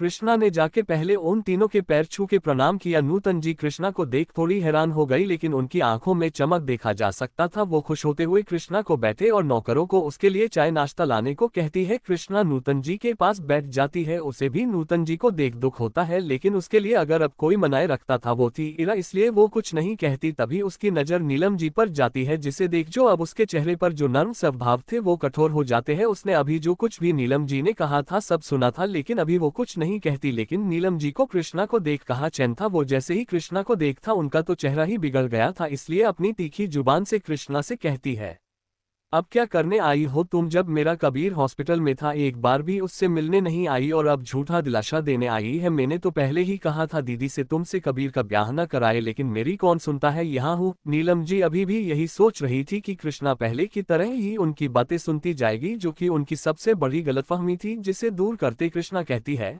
मासी सॉरी, अब तो हमारा कोई रिश्ता ही नहीं है। सो नीलम आंटी क्या कहा आपने? मैं यहाँ कबीर का हालचाल जानने आई हूँ, लगता है आपको गलतफहमी हो गई है। चलिए छोड़िए, वैसे भी आप बुरी हो रही है, इस एज में ऐसी गलतफहमी होती रहती है। नीलम जी कृष्णा की बात सुन गुस्से से तमतमा जाती है। आखिर उन्हें अपनी जवानी को मेंटेन रखने के लिए न जाने क्या क्या नहीं किया, जिससे वो आज भी अपनी उम्र से कम दिखती है। लेकिन कृष्णा के कहे गए शब्द से उन्हें ऐसा हुआ जैसे वो सच में अब बुरी हो गई, जो उन्हें बिल्कुल बर्दाश्त नहीं था। इसलिए वो लगभग गुस्से से चिल्लाते हुए कहती है, ए लड़की, अपनी जुबान को जरा काबू में रखो वरना इसे कम करना मुझे अच्छे से आता है। अपने इसी जुबान के खातिर तुम मुसीबत में पड़ सकती हो, और कहीं ऐसा तो नहीं इसी जुबान के कारण कबीर तुम्हारे पास नहीं जाता। लड़कों को तीखी जुबान वाली नहीं मीठी चीनी पसंद आती है, जो तुम में नहीं है, इसी कारण तुम्हारा घर बसने से पहले ही टूट गया। कृष्णा को नीलम जी की बातें काफी हटकर जाती है, लेकिन वो अपने चेहरे पर नहीं दिखाती। वापस उसी कॉन्फिडेंस से कहती है, नीलम आंटी, आपको मेरी तीखी जुबान की चिंता करने की कोई जरूरत नहीं है, क्योंकि किसी ने मुझसे कहा था मैं वो हीरा हूँ जिसे खोने पर दुख मुझे नहीं उससे होंगे जिसके पास में थी, इसलिए मेरी चिंता आप न ही करे तो बेहतर है। फिर नूतन जी को देख कहती है, बड़ी माँ, क्या कबीर अंदर है? मुझे उससे कुछ जरूरी बात करनी है। नूतन जी जो कब से ऐसा देख रही, उन्हें तो कुछ समझ नहीं आया, लेकिन कृष्णा की बात सुन अपना सर हाँ में हिला देती है, जिसे देख कृष्णा फौरन मेंशन के अंदर चली जाती है। जिसे जाते देख नीलम जी नूतन जी को देख कहती है, देखा दीदी, इस लड़की को कैसे मुझसे जुबान लड़ा रही थी। आखिर न जाने आपको इस लड़की में ऐसा क्या दिख जो उसे अपनी बहू बना लिया। सिर्फ शकल अच्छी होने से क्या होता है, सूरत भी अच्छी होनी चाहिए जो इस लड़की में। नूतन जी नीलम की बातों को बीच में रोकते हुए कहती है, बस नीलम, बहुत बोल लिया तुमने, चाहे कुछ भी, लेकिन एक बात उस बच्ची ने बिल्कुल सही कहा था, हमने हीरे को खो दिया है, अब कभी भी वो हमारी नहीं हो सकती। कृष्णा सीढ़ियों से सीधे कबीर के रूम के पास जाती है। वो इस वक्त कबीर के रूम के दरवाजे के सामने खड़ी थी। आज भी उससे याद है कैसे शादी के पहली रात को ही कबीर ने उसे इस दरवाजे पर खड़ा कर कहा था वो कभी भी इस दरवाजे से अंदर नहीं आ सकती, उसकी जगह कभी भी उसके रूम में नहीं होगी। इसलिए कृष्णा कभी भी कबीर के रूम में नहीं गई थी। आज भी वही खड़ी उसी चीज को याद कर दरवाजे को खटखटती है। कुछ देर नोक करने के बाद दरवाजा खुल जाता है। सामने Kabir white shirt black pant में था, साथ ही उसके कानों में ईयरबड लगे थे। दरवाजे से साफ दिख रहा था बेड पर उसका लैपटॉप रखा है, जिसे देख कृष्णा समझ जाती है अभी कबीर किसी मीटिंग में है। इसलिए वो कबीर को देख कहती है, मैं स्टडी रूम में आपका वेट कर रही हूँ, जल्दी आइए, मुझे कुछ बातें करनी है। कहकर वो स्टडी रूम की तरफ बढ़ जाती है। कबीर तो कृष्णा को देख शौक था, फिर कृष्णा की बात सुन अपने होश में आता है। फिर मीटिंग ओवर कर वो भी स्टडी रूम की तरफ चला जाता है। कृष्णा स्टडी रूम में कबीर का वेट कर रही थी, तभी कबीर भी उसके पीछे रूम में आ जाता है और कृष्णा से कहता है, क्या बात करनी है? कृष्णा अपने पास से डाइवोर्स पेपर निकलती है और कबीर को देते हुए कहती है, कुछ खास नहीं, बस कुछ काम बाकी रह गया था, वही करने आई हूँ। कबीर जब डाइवोर्स पेपर को देखता है तो उसके माथे पर बल पड़ जाता है। वो घूर घूर कर उस डाइवोर्स पेपर को देख रहा था। तभी कृष्णा कहती है, घूरना नहीं ही सिग्नेचर करना है, जो न जाने उस टाइम क्यों नहीं किया था। खैर, अब भी ज्यादा वक्त बर्बाद नहीं हुआ है, इसलिए जल्दी से सिग्नेचर करके दीजिए, जिससे मैं इस रिश्ते से आजाद हो जाऊं। कबीर कृष्णा की सभी बातों को सुन रहा था और कृष्णा की आखिरी बातों को सुन उसे कल का इंसिडेंट याद आता है। वो कल निर्भय सिंह से मिला था, एक बिजनेस प्रपोजल था जिसमें दोनों ने हिस्सा लिया था। उसी टाइम निर्भय ने उसे खुलकर बताया था कि वो कृष्णा को पसंद करता है और वो उन दोनों के डाइवोर्स के बाद कृष्णा को प्रपोज भी करेगा। जो याद आते ही कबीर की पकड़ उन पेपर पर कस जाती है, सोचकर कि शायद कृष्णा भी निर्भय को पसंद करती है, इसलिए इतनी जल्दी कर रही है डाइवोर्स में, जिससे वो और निर्भय एक दूसरे के और भी क्लोज आ जाए। इसलिए वो थोड़े गुस्से में कहता है, तुम्हें डाइवोर्स की इतनी भी क्या जल्दी है? कहीं ऐसा तो नहीं तुम अब किसी और को पसंद करती हो, इसलिए मुझसे जल्दी से डाइवोर्स चाहती हो? कृष्णा को कबीर की बातें चोट पहुंचा जाती है कि वो कितना कम जानता है उसे, और वो भी तब जब उसे पता था इस रिश्ते को कृष्णा नहीं बल्कि वो खुद तोड़ना चाहता था। लेकिन वो कबीर को इसका एहसास नहीं करती, बल्कि उसके हाँ में हाँ मिलते हुए कहती है, बिल्कुल है, कोई जो मुझे पसंद आ गया है, इसलिए मैं चाहती हूँ हमारा जल्द डाइवोर्स हो जाए ताकि मैं इस रिश्ते से आजाद हो उसके पास जा सकूं। कबीर को कृष्णा की बातें काफी गुस्सा दिला रही थी, जिसे नजरअंदाज कर कृष्णा आगे कहती है, लेकिन तुम्हें क्यों प्रॉब्लम हो रही है? क्या वो तुम नहीं थे जिसने कहा था मैं किसी और से प्यार करता हूं? मैं तो बस तुम्हारा काम आसान कर रही हूं जिससे तुम्हें तुम्हारा प्यार मिल जाए, मुझे मेरा क्या है अच्छा नहीं है। कबीर कृष्णा की सारी बातें सुन रहा था। आखिर में गुस्से में आकर वो कृष्णा की कमर को पकड़ खुद के करीब करता है और उसके गर्दन को पकड़ अपने चेहरे के सामने उसका चेहरा लाता है और बिना एक पल गवाए कृष्णा को किश करने लगता है। वो गुस्से बिना कुछ सोचे बस कृष्णा के होठों को किश के साथ बाइट भी कर रहा था, जिसे कृष्णा की सिसकी निकल जाती है। वो कबीर को खुद से दूर करने की कोशिश करती है लेकिन कर नहीं पाती। थोड़ी देर में कबीर कृष्णा को छोड़ देता है, जिससे कृष्णा लंबी लंबी सांसें ले रही थी। कबीर डाइवोर्स पेपर को हाथ में ले उसके टुकड़े टुकड़े कर देता है और गुस्से में डांट पिसते हुए कहता है, चाहे हो जाए मैं तुम्हें डाइवोर्स नहीं दूंगा, तुम मेरी बीवी हो और मेरी ही रहोगी, इसलिए जिसे भी पसंद करती हो उसे भूल जाओ क्योंकि तुम मेरी हो। अगर कोई बीच में आने की कोशिश करेगा तो उसे मुझे खत्म करने में एक वक्त नहीं लगेगा।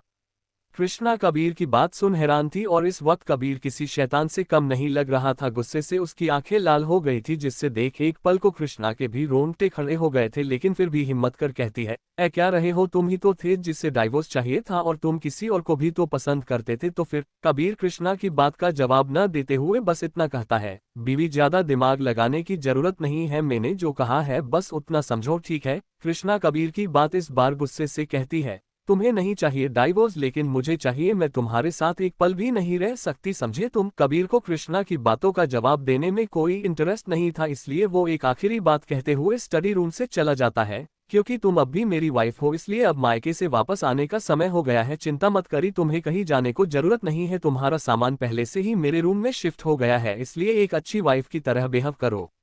कबीर के जाने के बाद कृष्णा सोचती है, इसके कहने का क्या मतलब है, इसने पहले से ही मेरे सामानों को अपने रूम में रख लिया है, आह मैं पागल हो जाऊंगी। कृष्णा सोचते सोचते एकदम ही गुस्से हो जाती है, वो वहां एक पल नहीं रुकती, सीधे वहां से चली जाती है। वही कबीर उसे अपने रूम के बालकनी से कृष्णा को जाते हुए देखता है और अपने मन में कहता है, चाहे तुम कहीं भी चली जाओ, आना तो तुम्हें अब मेरे पास ही है बीवी।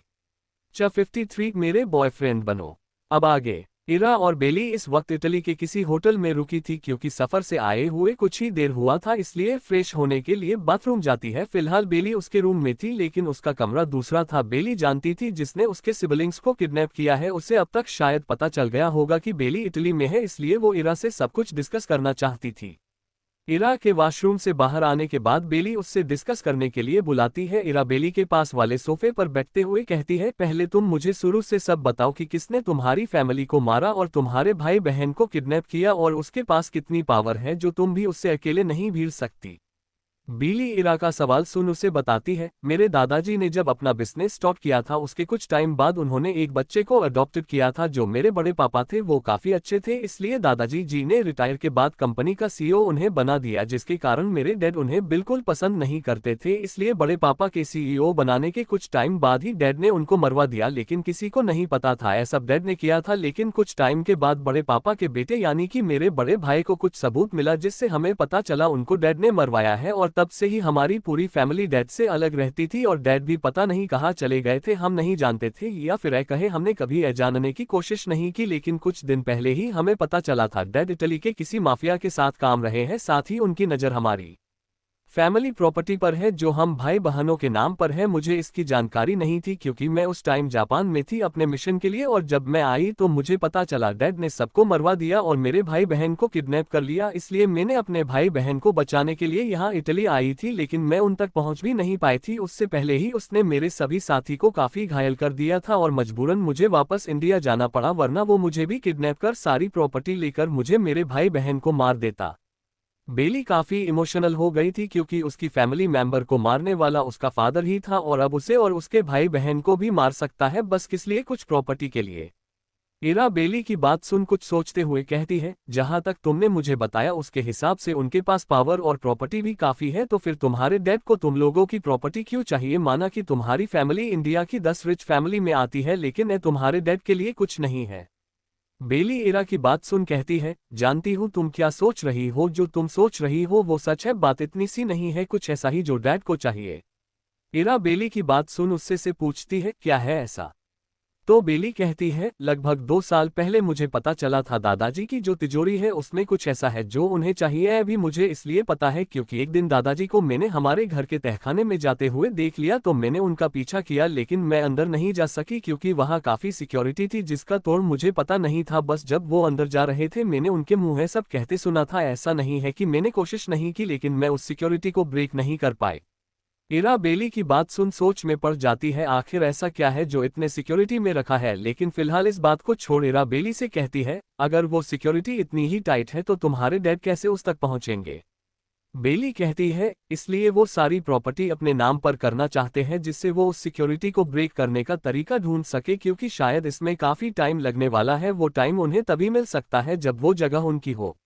इरा बेली की बात समझ जाती है, इसलिए अब वो दोनों ही आगे का प्लान डिस्कस करने लगते हैं। लगभग 2 घंटे बाद बेली इरा के रूम से जाती है। इरा दरवाजा बंद करने डोर के पास जाती है। वो डोर बंद करने वाली थी, तभी उसे किसी की झलक नजर आती है, जिसे देख वो हैरान थी। वो कंफर्म करने के लिए कि जो उसने देखा था क्या वो सच में वही थी, रूम से बाहर निकल जाती है और उस जगह जाती है जहाँ उसने झलक देखा था, लेकिन उसे कुछ नहीं दिखता है। इसलिए अपने खुद से कहती है, क्या मुझे सच में वहम हुआ था या फिर सच में मैंने क्यारा को देखा था? लेकिन ऐसा कैसे हो सकता है? मैंने खुद उसकी सारी जांच की है, वो अभी भी लॉकअप में बंद है। लगता है मुझे वहम ही हुआ था, कुछ ज्यादा ही काम रही हूँ इसलिए। इरा फिर अपने रूम में जाके सो जाती है, क्योंकि उसके बाद शायद ही उसे सोने का मौका मिले। वही उसी जगह जहां इरा ने क्यारा को देखा था, जिसे वहम समझ इरा ने इस बात को छोड़ दिया था, वहां से एक परछाई बाहर निकलती है, जो और कोई नहीं क्यारा थी, जो जेल से निकल चुकी थी। क्यारा इरा के रूम को देख कहती है, पिछली बार मैंने होनी बेवकूफ़ी में खुद को फंसा लिया था और तुम्हें बस एक मामूली लड़की समझा था जिसे बेवकूफ़ बनाना आसान था, लेकिन मुझे तो पता ही नहीं था जिस डार्क मून सभी डरते हैं वो तुम हो। काफ़ी अच्छे से अपनी पहचान छुपाई थी तुमने, लेकिन कोई बात नहीं, जो तकलीफ तुमने मुझे उस लॉकअप में दिया था उसका 100 गुना मैं तुम्हें वापस करूंगी, क्योंकि इस बार मैं अकेली नहीं हूँ, काफ़ी सारे लोग तुमसे पीछा छुड़ाना चाहते हैं और इस बार तो कोई ऐसा है मेरे साथ जिसे देख तो तुम्हारे भी होश उड़ जाएंगे। हा हा हा हा। क्यारा वहां खड़ी इरा की होने वाली बर्बादी पर हंस रही थी, तभी उसे किसी का फोन आता है, जिसे उठाते हुए क्यारा कहती है, चिंता मत करिए, इस बार वो हमारी जाल में जरूर फंसेंगी, आखिर तुम जो साथ हो। फिर उधर से कुछ कहा जाता है, जिस पर फिर क्यारा कहती है, हम बस कल तक फिर जो हमरा है वो हमें मिल जाएगा। क्यारा कॉल कटकर वहां से चली जाती है। इंडिया में कृष्ण इस वक्त उसी बीच पर थी जहां वो पहले इरा के साथ आई थी। वो वहां खड़ी खुद से बात कर रही थी, कबीर आपको सच में लगता है जो आपने किया था मैं उसे भूल आपके साथ रहूंगी? बिल्कुल नहीं, शायद आप अभी तक मुझे सही से जान नहीं पाए हैं। मैं अब वो नहीं रही जो आपके आगे पीछे घूमती थी, जो आपने मेरे साथ किया है न उसे मैं बिल्कुल माफ नहीं करूंगी, इसका हर्जाना तो आपको देना ही होगा। कृष्णा अपनी सोच में गुम थी, तभी उसे एहसास होता है जैसे कोई उसके साथ खड़ा है। वो अपने सर बगल में घूमती है, उसे निर्भय दिखता है जो बिना कुछ कहे वहां खड़ा आती जाती लहरों को देख रहा था। फिर वो भी कृष्णा की तरफ देखता है। कृष्णा निर्भय को देख पूछती है, तुम यहाँ, तुम्हें कैसे पता चला मैं यहाँ हूँ? उसकी बात सुन निर्भय कहता है, मैं तो बस यूं ही यहाँ आया था और तुम मुझे दिख गई तो तुम्हारे पास चला आया। निर्भय काफी सफाई से कृष्णा से झूठ बोल देता है कि वो वहां उसके लिए नहीं आया था। कृष्णा को निर्भय की बातें सच लगती है, इसलिए वो ज्यादा नहीं सोचती, फिर अपने सोच में गुम हो जाती है, जिसे देख निर्भय ही कृष्णा से पूछता है, क्या मैं जान सकता हूँ तुम यहाँ क्या कर रही हो और तुम्हारे चेहरे पर बाजा क्यों बजा है? कृष्णा निर्भय की बात सुन उसे घूर कर देखती है और फिर से समुंदर की तरफ देखते हुए कहती है, मैं बस परेशान हूँ और कुछ नहीं। निर्भय कृष्णा का हाथ पकड़ वहां पास में रखे चेयर पर बैठा देता है, साथ में वो भी उसके बगल वाले चेयर पर बैठ जाता है और कृष्णा की आंखों में देखते हुए कहता है, बोलो क्या प्रॉब्लम है, मैं हेल्प करूंगा तुम्हारी, चाहे उसके लिए मुझे कुछ भी करना पड़े। कृष्णा तो निर्भय का रूप देख थोड़ी हैरान थी, क्योंकि वो उसे काफी अच्छे से जानती है। वो ऐसा बिल्कुल नहीं है जैसे वो अभी बनने की कोशिश कर रहा है। लेकिन फिर निर्भय की बात सुन वो निर्भय से कहती है, चाहे मैं जो भी तुमसे मदद मांगूं तुम मेरी मदद करोगे? निर्भय अपना सर हाँ में हिलाता है, जिसे देख कृष्णा उसे कहती है, मेरे बॉयफ्रेंड बन जाओ। कृष्णा की बात सुन निर्भय बिल्कुल ही हैरान हो जाता है, उसे समझ नहीं आता आखिर वो क्या जवाब दे। कृष्णा निर्भय का रिएक्शन देख कहती है, देखो तुमने खुद कहा था तुम मेरी मदद करोगे, तो पीछे हटने की कोशिश मत करना। निर्भय कृष्णा की बात सुन अपने होश में आता है, वो हड़बड़ाते हुए कृष्णा से कहता है, क्या क्या कह कहा तुमने? मेरा मतलब है तुम चाहती हो मैं तुम्हारा बॉयफ्रेंड बनूं? कृष्णा निर्भय को ऐसे बेहव करते देख उसे शांत करते हुए कहती है, अरे मैं बस तुम्हारी मदद मांग रही हूँ, कोई सच में थोड़ी कह रही तुम मेरे बॉयफ्रेंड बन जाओ। निर्भय कृष्णा की बात असमंजस में पूछा है, मतलब? कृष्णा निर्भय को समझते हुए कहती है, मुझे कबीर से डाइवोर्स चाहिए, लेकिन वो पता नहीं क्या सोच रहा है। पहले तो खुद ही उसे मुझसे अलग होना था और अब खैर छोड़ो, मुझे बस उससे अलग होना है, इसलिए मुझे तुम्हारी मदद चाहिए, बोलो करोगे मेरी मदद? कृष्णा अपना हाथ निर्भय से सामने करते हुए कहती है। निर्भय कृष्णा की बात सुन फिर उसके हाथों को देख उस पर अपने हाथ को रख वादा करते हुए कहता है, मैंने कहा था न मैं तुम्हारी मदद करूंगा। कुछ टाइम तक बात करने के बाद दोनों ही अपने घर चले जाते हैं। Thanks for watching my friends. Next episode comes soon. Take care.